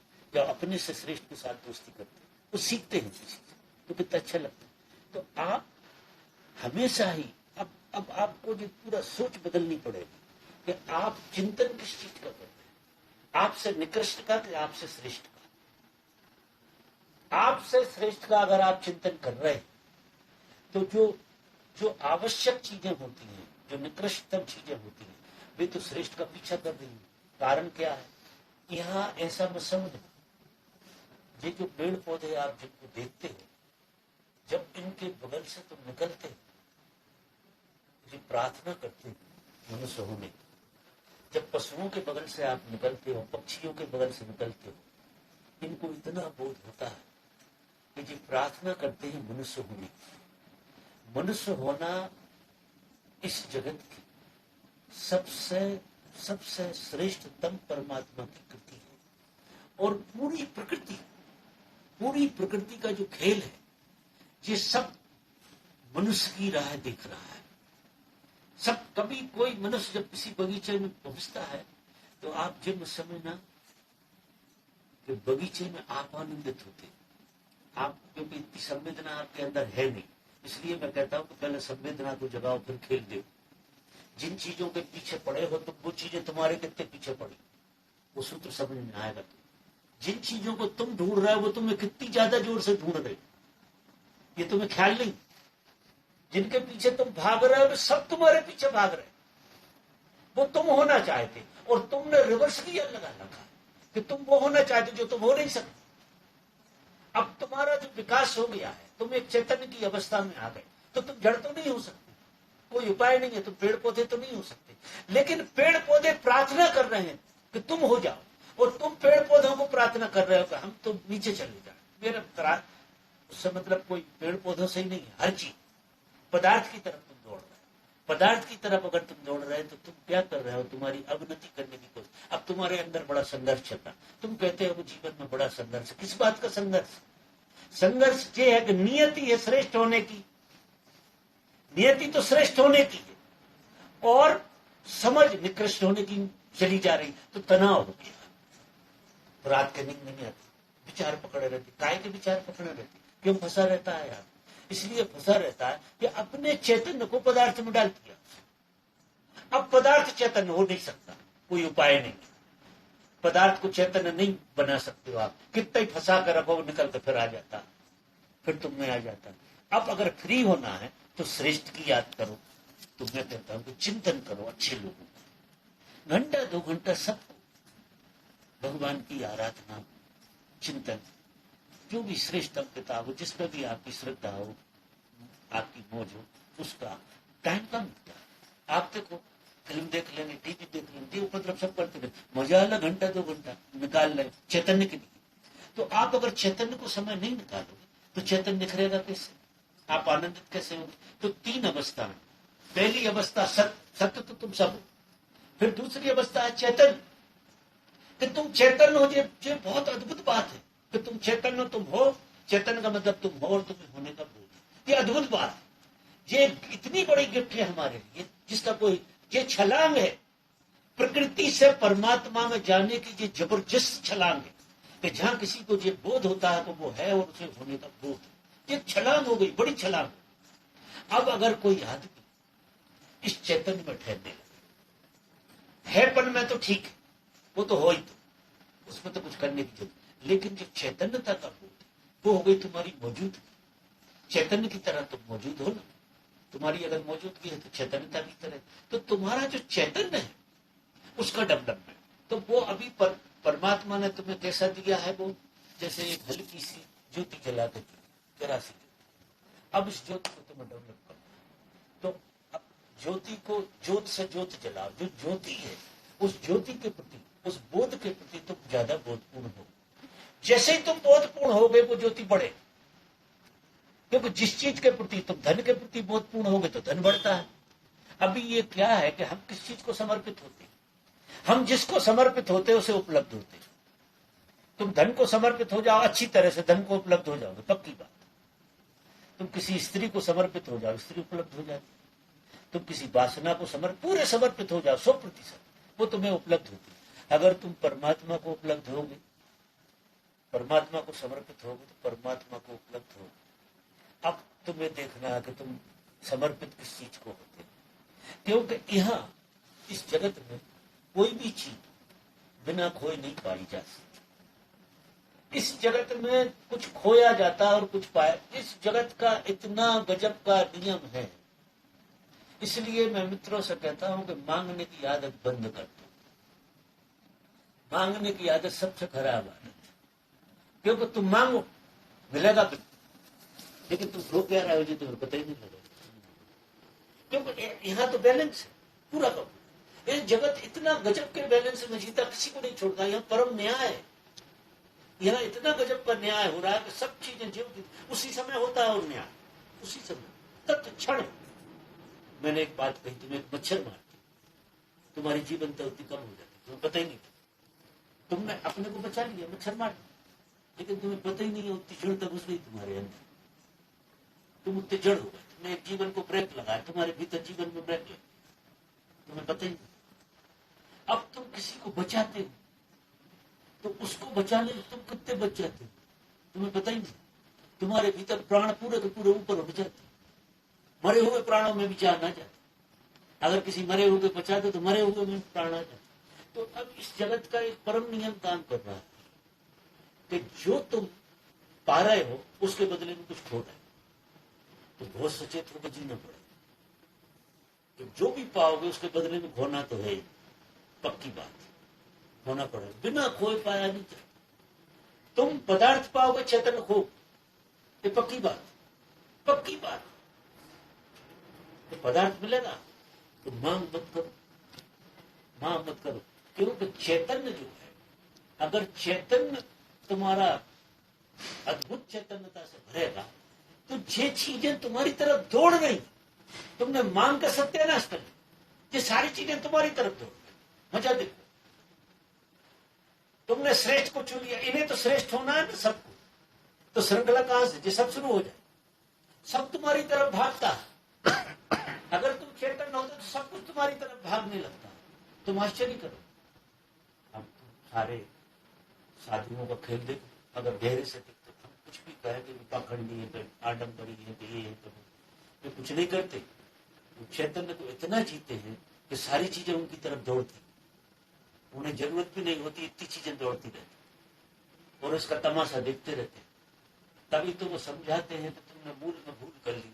अब ठीक है, जो आदमी जहां खड़ा है वो ठीक खड़ा है, जहां जो उसने खोया और पाया ठीक, खोने में इतनी बड़ी गलती नहीं, लेकिन इस गलती को कभी भी सुधार नहीं सकते। अब तुम एक काम करो, ऐसा कुछ पाओ जिससे खोओगे, चैतन्य को पाओगे तो खोओगे कुछ भी, यहां खोने को कुछ नहीं बचेगा। चैतन्य को पाने कुछ भी नहीं बचेगा, चैतन्य के अनुपात में कुछ भी खोने को नहीं बचेगा। लेकिन अब ऐसा लगता है कि बाबा हो गए तो भिखारी हो जाए, ऐसा लगता है, देखने में ऐसा लगता है यार कामकाज छोड़ते हुए तो ऐसा हो जाएगा। जी सब बातों से ये बातें चलती है, लेकिन मैं ये नहीं कहता हूँ कोई चीज छोड़कर भग जाए, मैं ये कहता हूँ कि चेतन को बढ़ाना। अगर आपको जिंदगी को आनंद से भरना है, प्रेम से भरना है, प्रसाद से भरना है, तो चैतन्य को बढ़ाना। तो दूसरी स्थिति हो गई चैतन्य की। चैतन्य जो है अद्भुत घटना है हमारे जीवन की, जीवन को ठान लो अच्छी तरह से, और सत्य की तरह तो तुम सनातन हो, और चैतन्य को तुम्हें डेवलप करना, जो मिला है उसे बढ़ाना घटाना। जीवन पूरा तुम्हें चैतन्य को बढ़ाने के लिए, और जितना ज्यादा तुम्हें चैतन्य बढ़ेगा तुम्हारे भीतर, तो जो तीसरी प्रकृति है आनंद की, वो अपने आप उतरेगी। जैसा जैसा चैतन्य का आविर्भाव होगा वैसा वैसा तुम में आनंद बनेगा। अभी तुम्हारी दृष्टि क्या हो गई है कि तुम आनंद किसी और चीज में ढूंढ रहे थे, अब समझ जन्म गई। अब समझ जन्म गई तो तुम्हें समझ में, जो आदमी जहां खड़ा वहां से समझ जन्म सकती है कि यार ऐसा नहीं, कोई भी आदमी, इसलिए कोई भी आदमी कभी भी कन्वर्ट हो सकता। मजा देखिए, जो आदमी को क्लिक हो जाए जहां खड़ा है कि अरे यार आनंद की बात तो कोई और जगह से होती, तो उसने पूरा का स्टार्ट बदल दिया। अब वो क्या करेगा, चेतन को बढ़ाए, चैतन्य के बढ़ाने की बात। एक तो महापुरुषों की बातें समझो, जो साहित्य हमारा बड़ा पड़ा, वेद पुराण इतिहास सब पढ़ो, किसी भी किताब को अगर ढंग से पढ़ो, देखो काम वासना से भरे हुए नॉवेल जो भी चीजें या फिल्म करती, वो जो हम देखते हैं हमारे चित्त पे आती, तो उसका प्रभाव नहीं पड़ता है। रात के सपने भी कैसे आने। अगर तुम महापुरुषों की किताब पढ़ो, उन्हें समझने की घंटा 2 घंटा कोशिश करो, तुम्हारे भीतर जागृति आए। ऐसा कहते हैं कि जागृत व्यक्ति के स्मरण से भी जागृति आती है। ये हमारे घरों में राम की, कृष्ण की, नानक की, मोहम्मद की जो भी परंपराएं हैं, तो सबसे सरलतम उपाय में से एक उपाय ये है कि और कुछ न कर सको तो महापुरुषों की याद से तो भरोसा दो। एक घंटा और कुछ नहीं, उससे अपेक्षा मत रखो, क्योंकि वे चैतन्य स्वरूप है। अगर उनकी स्मृति से तुम भरोगे तो तुम्हारे भीतर चैतन्य का बड़ा चैतन्य पैदा, तुम बदलो, निश्चित बदलो। वो तो बहाने, कोई भी महापुरुष बहाना, जो भी आपको प्रीतिकर लगता है उसका स्मरण करो, जाने। अब उसको लोभ से मत छो कि भगवान हमारा सब अच्छा कर दे। इसमें हमारे लिए अगर हम किसी भी इस दशा में जाते हैं, महापुरुष वाली दिशा में जाते हैं, तो वहां लेने वाली भाषा बिल्कुल बंद कर दी। सबसे खराब है लेने वाली भाषा। लेना जो है क्या करता है, देखो बहुत गहरे। हम आपसे कुछ लेते हैं, आप हमें एक कदम नीचे गिरा देते हैं, आपको पता हो कि ना हो। देने वाले से लेने वाला एक कदम नीचे गिरता है। अगर आप कोई भी चीज लोगे तो आप एक कदम नीचे गिरने वाले हो, और फिर कोई चीज दे रहे हो आप, तो क्या हो रहा, एक कदम ऊपर उठ रहे हो। इस संसार में लेने का नियम काम कर रहा है, हम गिरते चले जाए।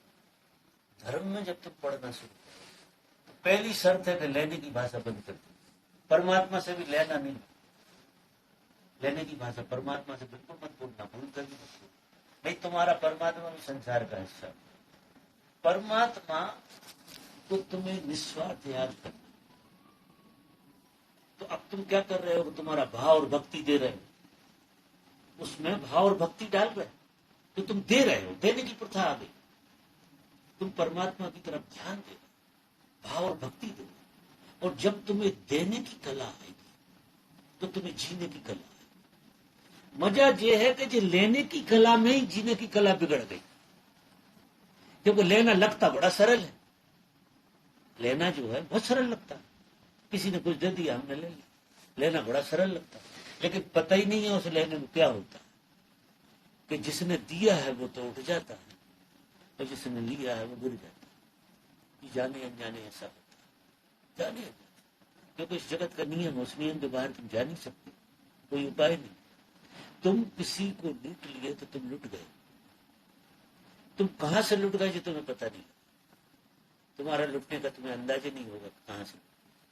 तो जिन्हें धर्म की यात्रा करनी, उनके जीवन में उन्हें बस एक काम है कि सेवा देनी।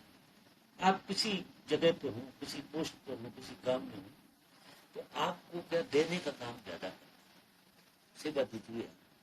आप सेवा दे रहे हैं, देने का ही काम करिए। और बहुत गहरे में देने में मजा बहुत आता है कि नहीं? बहुत गहरे में देखो तो ये क्या है कि देना जो तुम्हारी आत्मा का स्वभाव और लेना तुम्हारे मन का स्वभाव। मजा देखो, लेना आत्मा का स्वभाव बिल्कुल नहीं है। आत्मा तो देना ही जानती है, और मन का देना स्वभाव नहीं। बोलो क्या करें, मन देने की भाषा ही नहीं जानता, मन हमेशा लेने की भाषा जानता। तो जब जब भी तुम्हारा लेने का भाव है कहीं से भी कुछ, तो समझना तुम मन में खड़े हो, और जब तुम्हें देने का भाव है तो तुम आत्मा को छू रहे। ये तुम समझना कह रहे, और दोनों में फर्क करके देख लेना कि लेने की भावना में तुम सिकड़ते हो, क्योंकि यार जब मैं तुम्हें कुछ दूंगा तो कायल तो करूंगा ही ना, तुम करूंगा कि नहीं? कायल तो हो गई यार, चाहे कितना ही बड़ा हो कोई आदमी, कितना ही बड़ा हो आदमी, लेकिन देने वाला कायल कर देता है देने वाले, पक्की बात हो ही जाती होती है कि नहीं? और देने वाला मजे में आ जाता है, क्योंकि कुछ तो दिया। जब मैं सच में लेने देने की बात कर रहा हूं, अब लोग तो देते भी हैं लेने के लिए, वो एक अलग बात कि हम दे रहे हैं इसलिए कि तुमसे मिले हमें, वो कोई लेने वो फालतू की बात है, वो धंधा पानी में संसार में चलता है। तो सूत्र क्या कहता, महापुरुषों में पढ़ो पहले, तो उनमें क्या लेने की भावना मत रखो। अगर तुम्हें भक्ति सच में जगी है तो भक्ति दो, परमात्मा की सेवा। हम क्या करते हैं, तो अब जैसे आप गणेश जी को पूछते हैं, जिसको तो क्या आपने पूजा दी है, पूजा कर रहे हैं, बात खत्म हो गई। और धन्यवाद तो को नमो का दिया, ऐसी बुद्धि थी कि हम उनकी पूजा करते, बात पूरी हो गई। अब हाथ जोड़कर गड़गड़ाओ मत तो भगवान लाज रख तू, अरे लाज रखे जब तो तुम हो ही, और क्या लाज रखवाना चाहते हो, इससे तृप्त नहीं हुए थे? अरे वो तो तुम कितने ही उपद्रव कर रहे हो तो भी लाज रखे हैं यार, लाज तो वही रखे हैं ना, सबकी नहीं रखे। तुम तुम्हारे हिसाब से चल रहे होते तो कभी तो मर गए, वो तुम्हें रखता बड़े प्रेम से, क्योंकि बड़ा करुणावान है, कितने उल्टे सीधे काम करते फिर भी बहुत प्रेम से रखता है। तो अब एक बात है कि धन्यवाद तो दूंगा, और भगवान सिर्फ धन्यवाद का भूखा है, और जो भी श्रेष्ठ चेतना है वे सब धन्यवाद की भूखी है। उन्हें तुम अगर आनंद से धन्यवाद दे दो तो तुमने बहुत कुछ कमा लिया, तुम्हें पता ही नहीं लगा तुमने क्या कमा। लेकिन तुम दो धन्यवाद, मांगना मत। मांगना क्या है, हमें भगवान से सिखाया है कि तुझे पता नहीं है, हमारी पात्रता बहुत, तो तुम्हें हमारे साथ अन्याय, हम मरे जा रहे, भटक रहे, हमारी कोई सुन नहीं, हम नरियल फोड़ रहे, पता नहीं आरती कर रहे, क्या कर रहे, वो नहीं समझता तुम्हारी बात। अरे वो जितना समझता है तो तुम क्या समझोगे। तो धन्यवाद के भाव से जब तुम जियोगे तुम्हारे जीवन में उत्सव पैदा हो जाए। तुम धन्यवाद के भाव को भूलना नहीं। जैसा जैसा धन्यवाद का भाव गहरा होता है हमारे जीवन में, वैसे वैसा उत्सव शुरू होता है। मुझे हमारे जीवन में उत्सव शुरू होता है, क्योंकि सबसे श्रेष्ठ चीज है देने वाली अहोभाव, ग्रेटिट्यूड। जब हम परमात्मा के प्रति ग्रेटिट्यूड से भरते तो जैसे हमने कुछ नहीं छूटा, हमने उसे समर्पित कर दिया पूरा, और वो तुम्हारी झोली जैसी संभालता है। अब इसका ख्याल मत करना कि संभालेगा, वो भी उल्टा हो जाता है। इसी शब्दों की बड़ी मारा मार शब्द अगर बोले जल पे लो, नहीं जल नहीं, अभी समय तो है ना। हाँ अच्छा, आप कोई दूसरा प्रश्न पूछो, नहीं मैं इस टॉपिक पे लंबा पूछता है। ये वो चलने दो उसको। नहीं, इसमें तुम्हें समझ में क्या है? और कल आपने समझाया था कि वो कोई भी चीज 10 गुना होके कल की बात नहीं 1 मिनट, कल की बात, कल मैंने और बात कही। नहीं, कल वो आदमी नहीं था। तो अभी दिन भर ऐसा हो गया कि बात करना मुश्किल हो गया है कि यार कुछ सोच समझ के बोलना वापस आएगी, तो कील तो कील तो गड़ गई है। तो आज आपने जो बोला ये तो कील तो गड़ गई हो तो बिल्कुल ठीक है, लेकिन तुम कल की बात मुझे दोहराया बताओ, क्योंकि ना मैं कभी तुमसे कभी मिला हूँ, मैं कैसा आदमी हूँ तुम्हें पता नहीं। मैं हर आदमी को पहली बार मिलता हूँ, तुम्हें मिला हूँ 1000 बार। अगर मैं तुम्हें कल का आदमी आज मिलता तो 2-3 दिन में तुमसे बोर हो जाता निश्चित, तुम्हें भगाने की कोशिश करता। लेकिन ना तो मैं न वो आदमी होता हूँ, ना मेरे लिए तुम वो आदमी। तुम वो आदमी हो ही नहीं सकते दूसरे दिन, क्योंकि जगत पूरा का पूरा एक प्रभाव में चल रहा है, एक बदलाहट है पूरी। तो मुझे बदलाहट दिखाई देती, तुम वैसे दिखाई नहीं देते जैसे तुम मानते हो। अगर तुम मानते हो ऐसा मैं देखूं ना तुम्हें तो पागल हो जाओ, फिर तो मेरी पत्नी थका दे मुझे, रोज वैसी की वैसी दिखे हरकतें करती। लेकिन मैं उसे वैसी नहीं देखता, यही तो मजा है। ना बच्चों को देखता, ना परिवार को देखता, वैसा नहीं देखता, क्योंकि इस जगत में वैसा कुछ होता ही नहीं। ऐसा रहता ही नहीं ना, परिवर्तन है। परिवर्तन तुम जो हो जाने अनजाने जो सब जीते रहते हो, वो परिवर्तन के आधार पर जीते हो, सर फोड़ लेते हर एक दूसरे। तुम जी नहीं सकते थे अगर सब चीजें ज्यों की होती। ये सूत्र पकड़ में नहीं आता है। परिवर्तन जो है सबके भीतर है, मुझे वो आंख है देखने, और तुम्हारे पास वो परिवर्तन आता है तुम समझ नहीं पाते। इसलिए तो गाड़ियां चल रही है सबकी, सब पति पत्नी अपना जिंदगी काट रहे हैं बच्चों को, क्योंकि बे नहीं होते हैं, सब में बदल। पहाड़ के पहाड़ निकल जाते हैं, दूसरे दिन कुछ नया हो जाता है। थोड़ा धैर्य से देख लो, सब चीजें बदल जाती, क्योंकि यहाँ सब परिवर्तनशीलता चल रही। तब तो नवीनता है, सब बासापन ना हो जाए। ये जगत का कंकड़ कंकड़ बदलता है प्रति पल प्रति क्षण। मजा देखोगे जो संसार को तुम सवेरे देखते हो, तुम आश्चर्य करोगे जो तुम्हारी स्मृति होती है ऐसा थोड़ी होता है जैसा तुम नकल देखो।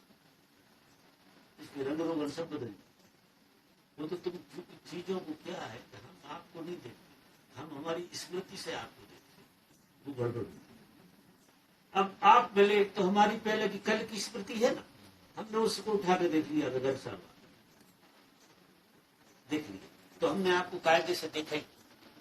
हम भूत प्रेत को देखते रहते, हम सीधा सीधा देखते ही नहीं। हम भूतों प्रेतों की बड़े प्रेम में हमेशा हम आपको अतीत से। अब फिर कल परसों आपने कोई शब्द कह दिया होगा, गाली वाली दे दिया, प्रेम में पड़े हो, हम फिर वहां से अंदाज लगा, अरे जी बेगत साहब ने 3 दिन पहले क्या बोल रहे थे।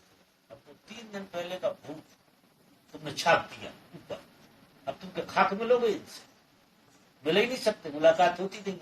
और अगर आप अतीत से न जुड़कर सीधे मिल रहे हैं, बड़ा मजा आता है।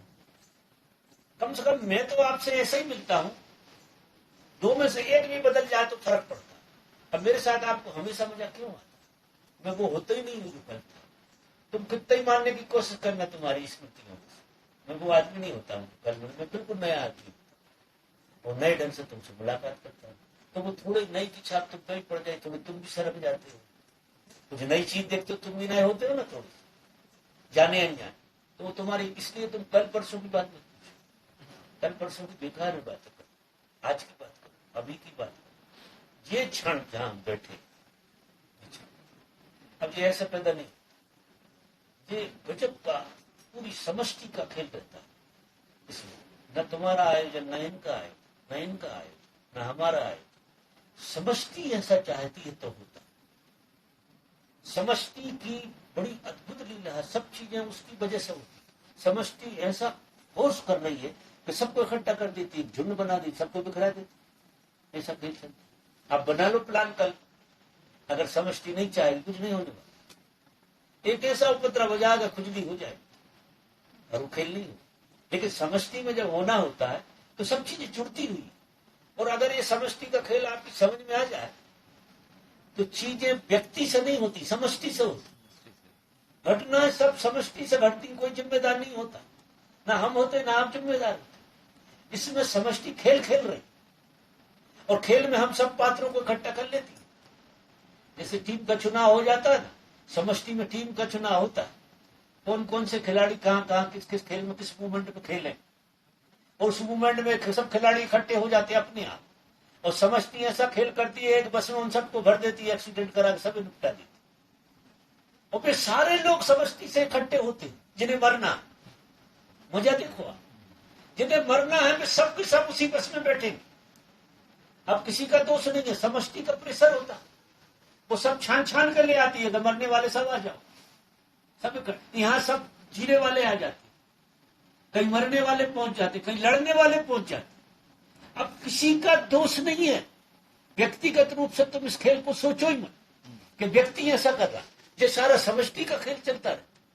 समष्टि ऐसा कोई खेल करती है कि सबको इकट्ठा करती, वह झगड़ा करवाती, कोई उसकी समष्टि की नियति होती है, उसके रहस्य को कोई समझ नहीं सकता। तो व्यक्ति को तो बिल्कुल ही हटा लो।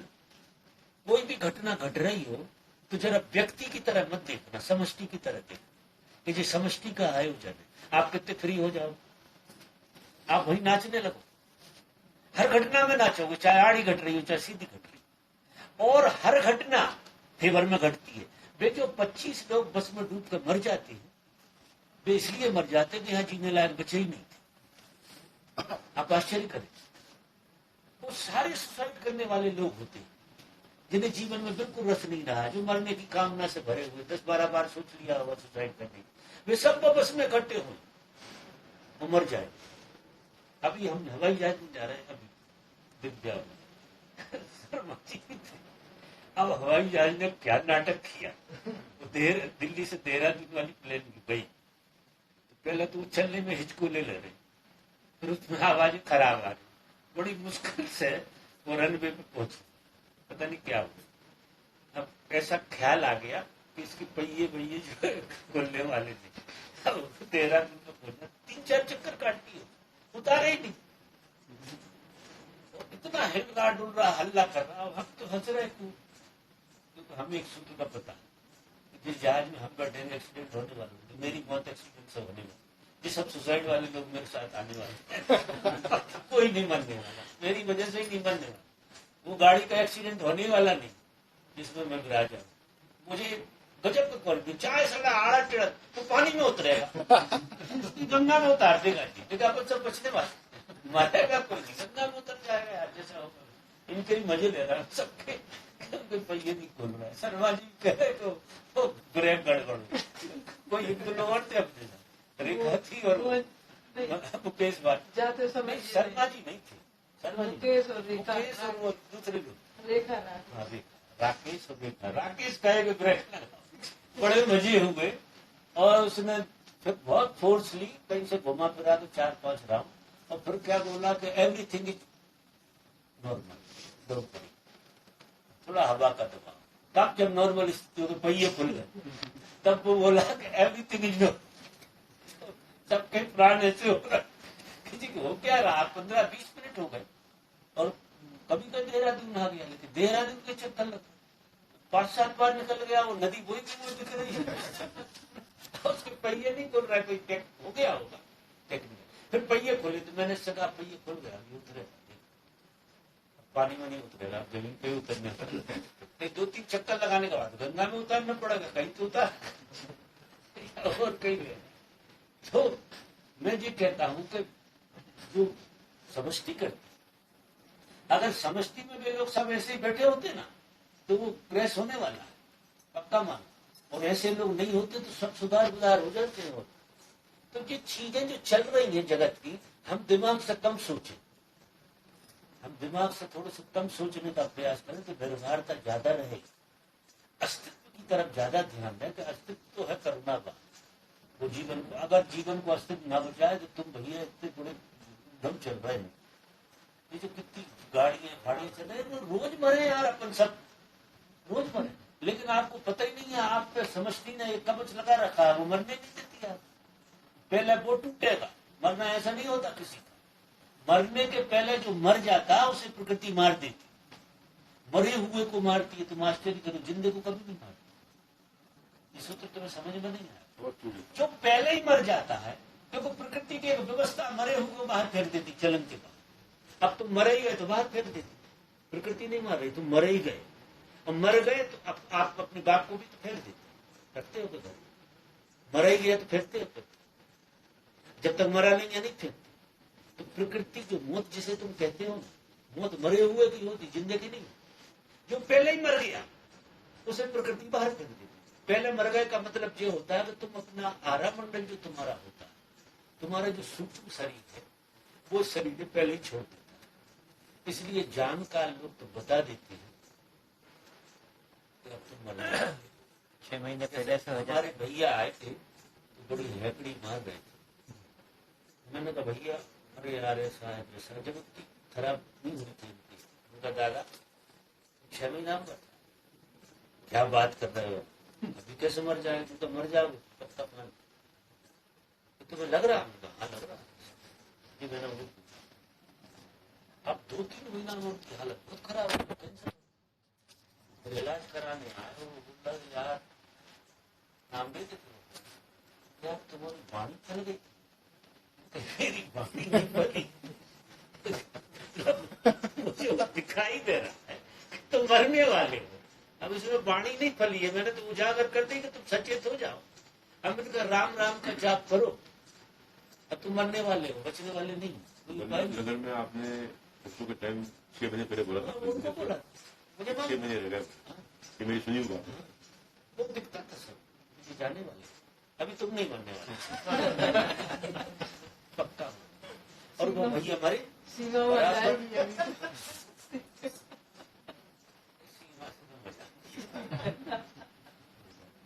मजाक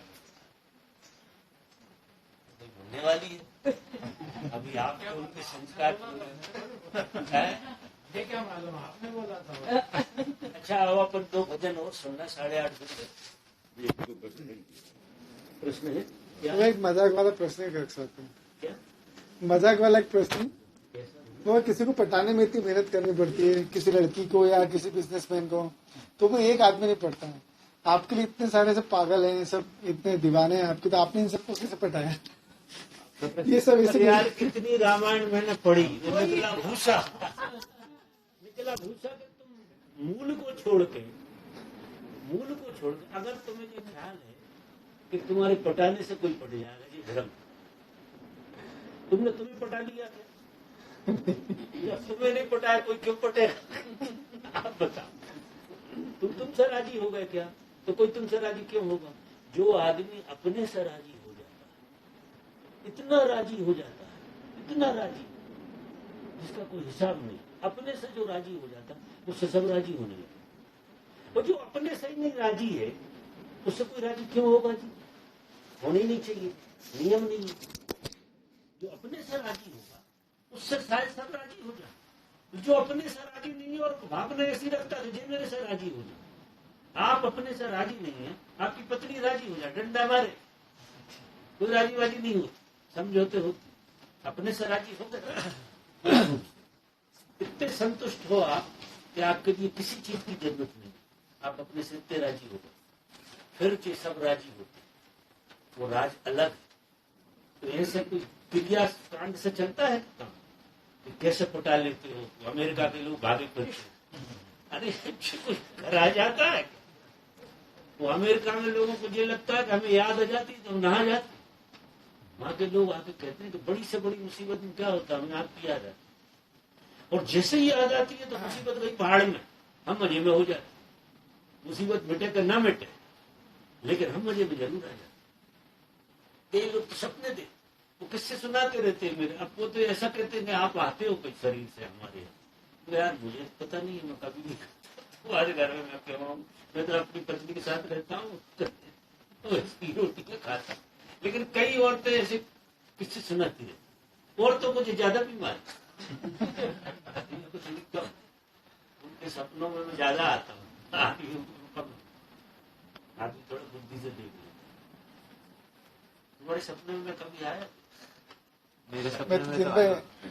मेरे सपने में तो आए। हाँ, मैं दिन भर याद करता हूँ। जब भी मैं तुम्हारे सपने में आऊंगा तो वो तुम्हारा स्त्रीण भाग हो गया होगा। तो मैं पुरुष के सपने में नहीं आता। तो झंझट वाला काम, क्योंकि पुरुष तो भाई आर्गुमेंट करने लगेगा, उसके सपने में आगे मैं करूंगा क्या। तो मैं उनके सपने में आता हूँ, क्योंकि पुरुष भी कभी कोई पुरुष हमेशा पुरुष नहीं रहता, ये बदलता है। अगर तुम्हें 24 घंटे पुरुष को जीना पड़े, जैसे दो तल होते हैं, एक बुद्धि का तल है और एक भाव का तल। पुरुष का है बुद्धि का तल, स्त्री का है भाव का तल। लेकिन स्त्री हमेशा भाव को नहीं जीती है, वो बुद्धि में आती है। जब वो बुद्धि में आती है तो पुरुष होकर जीती है, और जो पुरुष है तो भाव में आता है, वो स्त्री होकर जीता है। जब वो स्त्री होकर जीता है तो उसकी दशा कुछ और होती है। जब पुरुष होकर स्त्री जीती है तो उसकी दशा कुछ और होती है। ये बड़ी भारी विडंबना है। और इसलिए क्या होता है कि जो पति पत्नियों का उपद्रव है, ये गहरे में कोई उपद्रव है नहीं, लेकिन एक बुनियादी बात है कि पुरुष हमेशा बुद्धि प्रधान होता है। वो बुद्धि गणित से बनती है। वो चीजों को कैसी देखती है, गणित की भाषा। पुरुष कहेगा 2 और 2 4 होते, पुरुष की भाषा में। स्त्री जब स्त्रीणता को जीतती है तो वो कहती क्या हुआ, 2 और 2 6 भी होते। कारण क्या होता है कि जब कोई भाव में जीता है, स्त्री भाव में जीती, तो भाव में उनका सोचना वर्तुलाकार होता है। वो ऐसा नहीं होता, गणित की रेखाएं ऐसी रेखाएं सीधी सीधी, बिल्कुल सीधी सीधी गठ जैसी। स्त्री की रेखाएं लचीली, वो वर्तुलाकार दिखती। अब वो उसकी सोच वर्तुलाकार, उसका रहना वर्तुलाकार, उसका शरीर वर्तुलाकार होता, उसकी हर घटना वर्तुलाकार, और पुरुष की पूरी सीधी सीधी होती। अब कायदे से देखो तो स्त्री पुरुष में जमीन आसमान का अंतर है, जमीन आसमान। स्त्री की सोच और पुरुष की सोच जमीन आसमान के अंतर से भरी, बिल्कुल विपरीत सोचें इकट्ठी हुई हैं, दोनों विपरीत सोचें इकट्ठी हुई। लेकिन प्रकृति क्या करती है, प्रकृति खेल खिलाती रहती कि तुम किन्हीं क्षणों में स्त्री होते हो। जब तुम स्त्री के प्रेम में होते हो तो बुद्धि प्रेम कर ही नहीं सकती, तुम स्त्रीण हो जाते। बिना स्त्रीण हो तुम प्रेम में नहीं पड़ सकते, कोई उपाय नहीं। अर्धनारीश्वर यही क्या? हाँ, वो फिर रामलीला आगे जाके वही होती। लेकिन आपको स्त्रीणता में आना पड़ेगा तो ही प्रेम घटेगा, क्योंकि प्रेम बिना स्त्रीणता के होता नहीं। पुरुष कभी प्रेम कर नहीं सकता, कोई उपाय नहीं। और जो पुरुष प्रेम करते हैं वो बुद्धि प्रधान नहीं रह सकते, वो हृदय प्रधान हो जाते। उनका हृदय छूने लगेगा उनके, सेवा भी उसी में से आती है। और पुरुष को कोई सेवा वेवा नहीं आती है, पुरुष की प्रधानता बिल्कुल अलग ढंग की। पुरुष क्या है, व्यवस्थाओं के लिए, जीने के लिए नहीं, व्यवस्थाओं के लिए। स्त्री व्यवस्थाओं के लिए नहीं, वो जीने के लिए। वो आप उसे व्यवस्था मत मानिए, स्त्री आपको झिलाने के लिए और आप व्यवस्था के लिए, क्योंकि बाहर का गणित बुद्धि से होता है। इसलिए बुद्धि अकेली अधूरी है और भाव भी अकेला अधूरा। अब इन दोनों में संगति जो बिठा ले वो कलाकार। कि आपको अगर जागृति आ गई है तो कितने हिस्से से पुरुष का काम लेना है, उतने हिस्से से आप पुरुष बन के जिए, और जहां पुरुष की जरूरत नहीं है वहां पुरुष बिल्कुल मत होइए, वहां स्त्री हो जाती है। स्त्री को भी समझ आती है तो उस जगह वो पुरुष बन के जिएगी जहां पुरुष की जरूरत है, क्योंकि पुरुष एक सुरक्षा भी, बुद्धि एक सुरक्षा भी देती, तो वो बुद्धि का उपयोग कहां करेगी? जहां असुरक्षित हो, वहां बुद्धि का। और जहां प्रेम की बात आएगी वो बुद्धि को बिल्कुल निकालती, वो बुद्धि की बात नहीं करेगी। तो अगर ऐसे खड़े हैं तो इनमें तालमेल नहीं बनता। अधिकतर आर्गूमेंट जो होते हैं स्त्री और पुरुष के, वो इसी बात के होते हैं कि वो अपनी बात कहती है कि वो चीजों को देख रहा आदमी को सीधी, और उसे लग रहा है ये मूर्ख, ये समझ नहीं पा रहा, और वो वर्तुलाकार घूम रही है तो उसे वो लगती बुद्धू, मजा देती, उसे लगती है कि जी यार 2 और 2 4 होते हैं, इतना नहीं समझ रही, इतना नहीं समझ रही कि अपना पड़ोसी यार जरा कड़वा है, ऐसा वैसा। वो स्त्री करेगी नहीं, तुम समझ नहीं रहे हो, वो कड़वा नहीं है, इतना कड़वा नहीं है जितना तुम मान रहे हो। ऐसे ऐसे उपद्रव चलते रहते घरों, सारी चीजें ऐसी चलती रहती। तो जो समझदार होते हैं, जिन्हें पूरी जिंदगी जीना है, वे दोनों का उपयोग, तो वो दोनों का उपयोग आप तीसरे होकर ही कर सकते हो कि ना आप बुद्धि हो ना आप भाव हो। तो बुद्धि और भाव नहीं होंगे तो आप जागृति होंगे। तीसरा तत्व जब तक आप नहीं बन जाते हैं तब तक आपकी जिंदगी में संतुलन नहीं आए। और तीसरा अगर नहीं बने तो फिर जो लड़ाई झगड़े ऐसे चलते ही रहे घरों में। हाँ, दिन कट जाते हैं क्योंकि एक दूसरे की जरूरत भी, स्त्री पुरुष से कट्टे क्यों रहते हैं? एक दूसरे प्रेम रन नहीं होता, एक दूसरे की जरूरत होती है। क्योंकि हमारा अभाव तुम पूरे करते हो, तुम्हारा अभाव हम पूरे करते, दिन कट जाते और दिमाग में वो फितूर पैदा हो जाती है। पति अच्छा नहीं मिला, दूसरा कितने 4-5 ढूंढो, 15 ढूंढो, कुछ नहीं होता। हर पुरुष पुरुष होता, हर स्त्री स्त्री होती, कोई भेद नहीं होता, रत्ती भर भेद नहीं होता। इस ख्याल में जो लोग चले जाते वे और मूढ़ लोग हैं, वे महामूढ़ कहलाते। मैं उन्हें महामूढ़ों की गिनती में देखता हूँ जिन्हें ऐसा लगता कि नहीं यार वो जो सपने की है, एक सपने की इन्हें मिल गई थी, फोन किया था मुझे, सपने में मिल गई थी कोई, वो हकीकत से ज्यादा प्यारी लग रही थी। फिर उसने थप्पड़ मार दिए, सपनों सपनों सजाए, कंप्यूटर में देख लिया कुछ ऐसा, हकीकत में कंप्यूटर में पत्र एक दिन फोन, मैं तो यार देखो मुझसे जो बात कहोगे मैं उजागर कर देता तुम्हारे रहस्य नहीं रह सकते, क्योंकि तुम्हारी बीमारी का इलाज करना है तो फिर सब जनों में कहते अच्छे से हो जाता है, बात मजबूत हो जाती है। अगली बार से सपने नहीं आते फिर कभी हैं? अगली बार से फिर कभी सपने नहीं आते। हाँ, फिर सपने नहीं है। संयोगवश एक पुस्तक पढ़ने में आई है, काफी 300 पेज की पुस्तक है, पढ़ने में आई है, तो उसमें पूर्व काल में वैरागी का बड़ा महत्व था।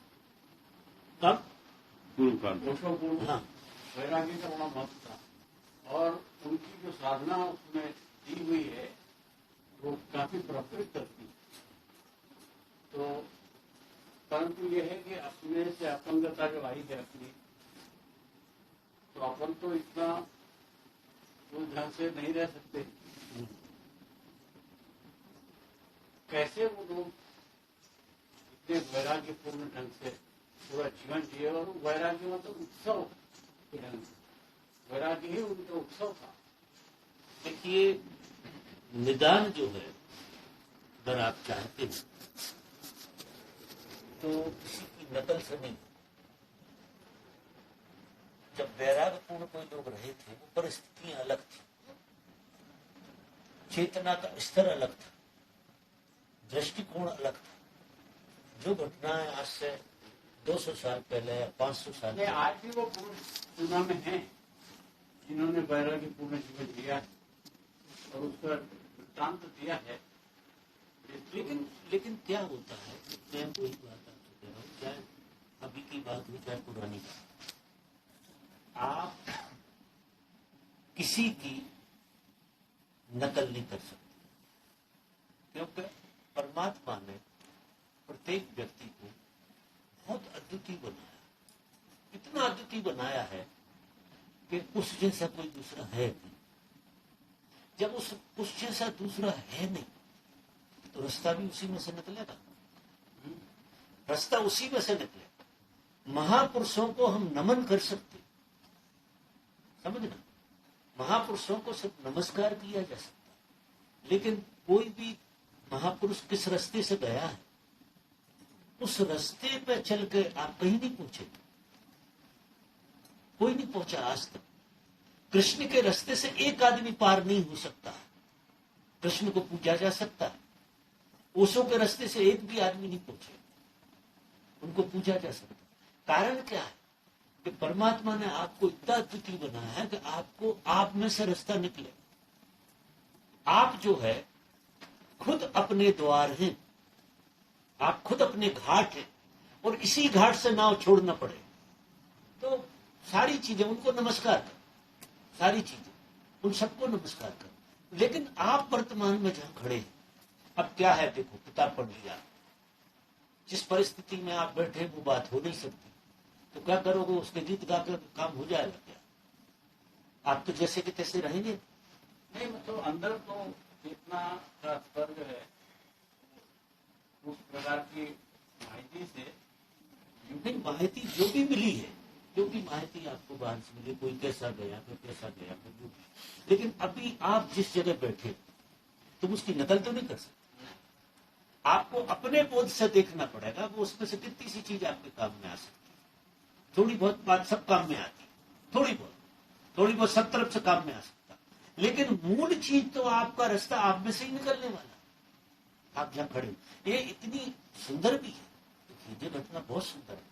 जब कोई आदमी रियलाइज होता है, जब किसी को रियलाइजेशन सच में घट जाता है, तो उसको एक बोध होता है, इस पृथ्वी पर रियलाइजेशन पहली बार हुआ है, इसके पहले कभी हुआ ही नहीं।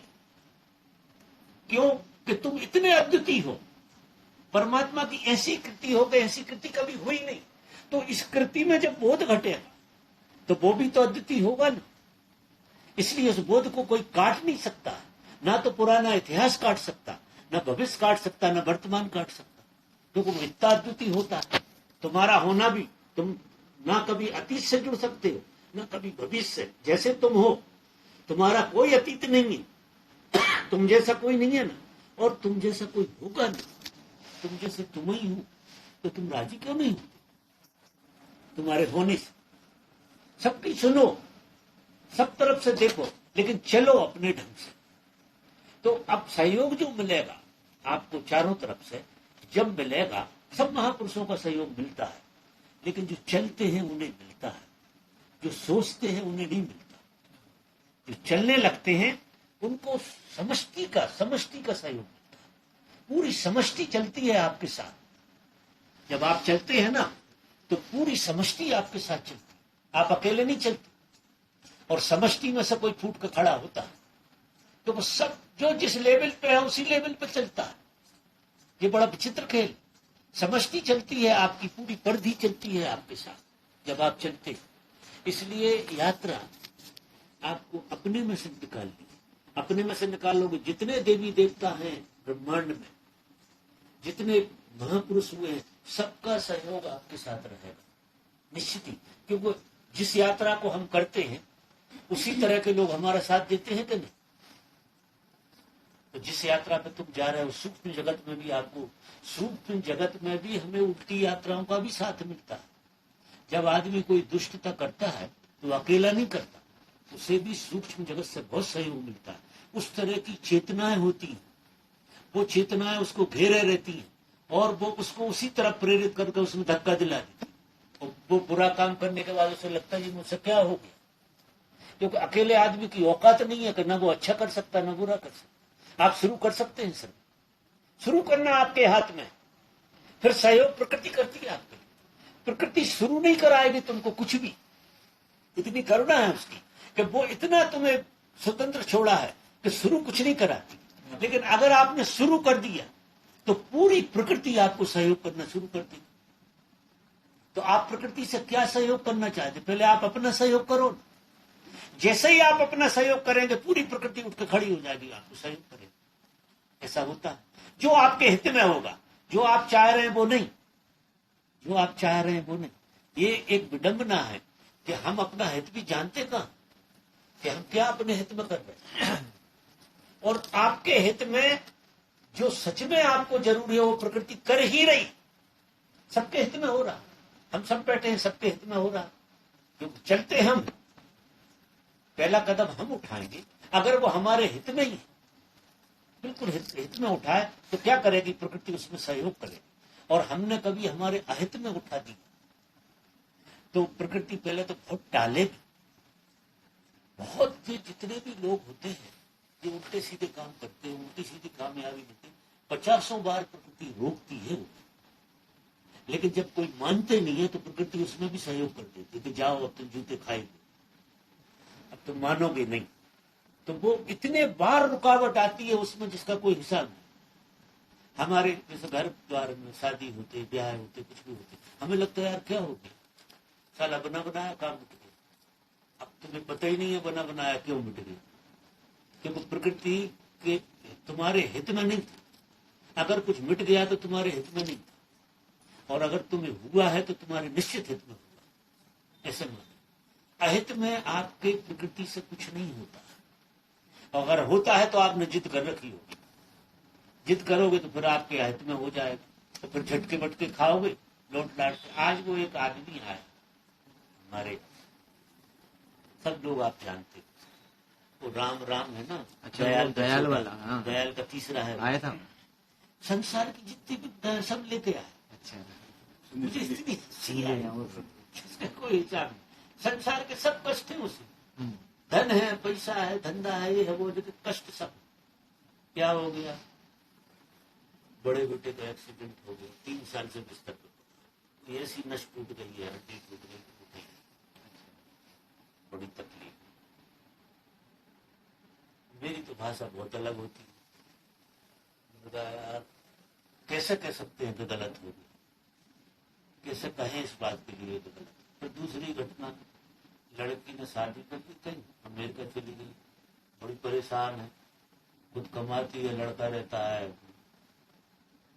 कहीं और, वो बॉस्टन में रहती है, और वो कमाती क्या है, सब साफ हो जाता है। मैं अभी गया था, नहीं देखा तो उसकी कमाती। तीसरी बात, छोटा लड़का है, उसकी शादी कर रहे थे, वो कोई एक लड़की से प्रेम करता था, जिससे हमने शादी कराने की, अरेंज मैरिज करने की कोशिश करी, तो हुआ नहीं। फिर कई धक्का मार के कर दी शादी। 3 साल साथ रहे, रिपल्सन हो गया, तो 2 ही अलग हुआ। जैसे तैसे बहुत पैसा देकर लेन देन करके उससे पीछे छोड़ा। फिर कहीं वो एक लड़की के प्रेम पे पड़ गया, कोई आपकी उसकी शादी चलो हम करा देते, उसके घर वालों राजी, वो कोई ब्रह्मा कुमारी है, वो लड़की उसके प्रेम के फेयर में होते होते ब्रह्मा कुमारी में चली, तुझे भी ब्रह्मा कुमारी में चला गया। आप कहीं वो कहने लगा कि तो मेरी बहन हो गई थी, बराबरी बात, पूरा पुलिंदा लेके आ गया। मतलब उसने क्या क्या किससे सुना है पूछो, अकेला है। मुझे हंसी आती नहीं, इनका परमात्मा चप्पड़ बाढ़ के दे रहा है सबके। 2 घंटा है? अकेला है। अच्छा, अकेला आया और मुझे मेरी शुगर डाउन हो गई, तो फिर मैंने कहा मुझे और भी काम है, और मैंने ये कहा कि ये सब सुख हो रहा है आपके लिए, आप समझ नहीं पा रहे, ये विज्ञान के तुम समझोगे नहीं, क्योंकि अभी तुम जिस स्तर पर बैठ रहे हो, मेरी भाषा आपको समझ में नहीं आती, लेकिन गलत कुछ नहीं होता। फिर और 2-4 बातें कही, तो वो मेरा बड़ा भाई है, सब खाके बैठ गए, अब उसों को पड़ता है, इतना दुष्ट हो गया जिसका कोई हिसाब नहीं, वो इससे ही नहीं देता, सारी प्रॉपर्टी, इतना अहंकार है उसे जिसका कोई हिसाब नहीं, तो हम पांव पर पड़ के मरे जा रहे हैं, हाथ नहीं लगा।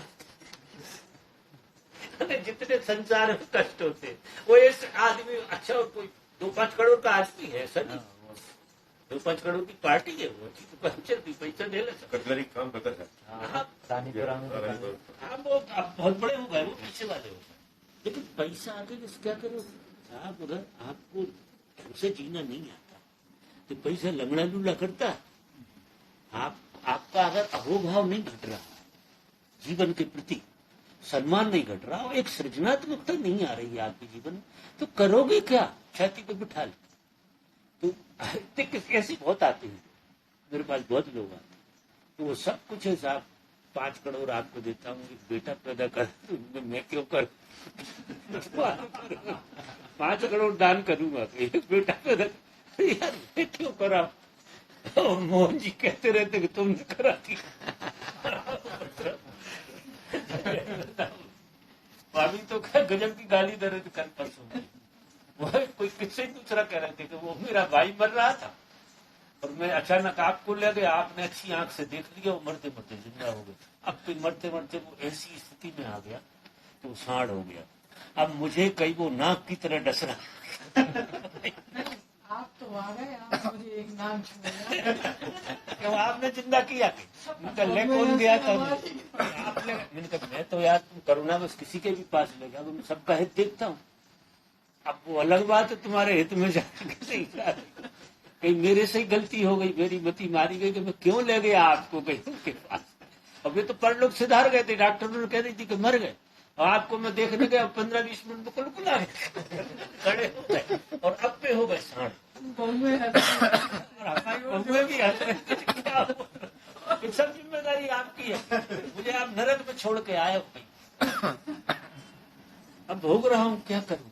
मैंने कहा कि तुम यहाँ सलाह दी, 10-20 करोड़ रुपया तुम्हारे पास है, 2-3 करोड़ रुपया लेके यहाँ जाओ, मैं जमा देता हूँ।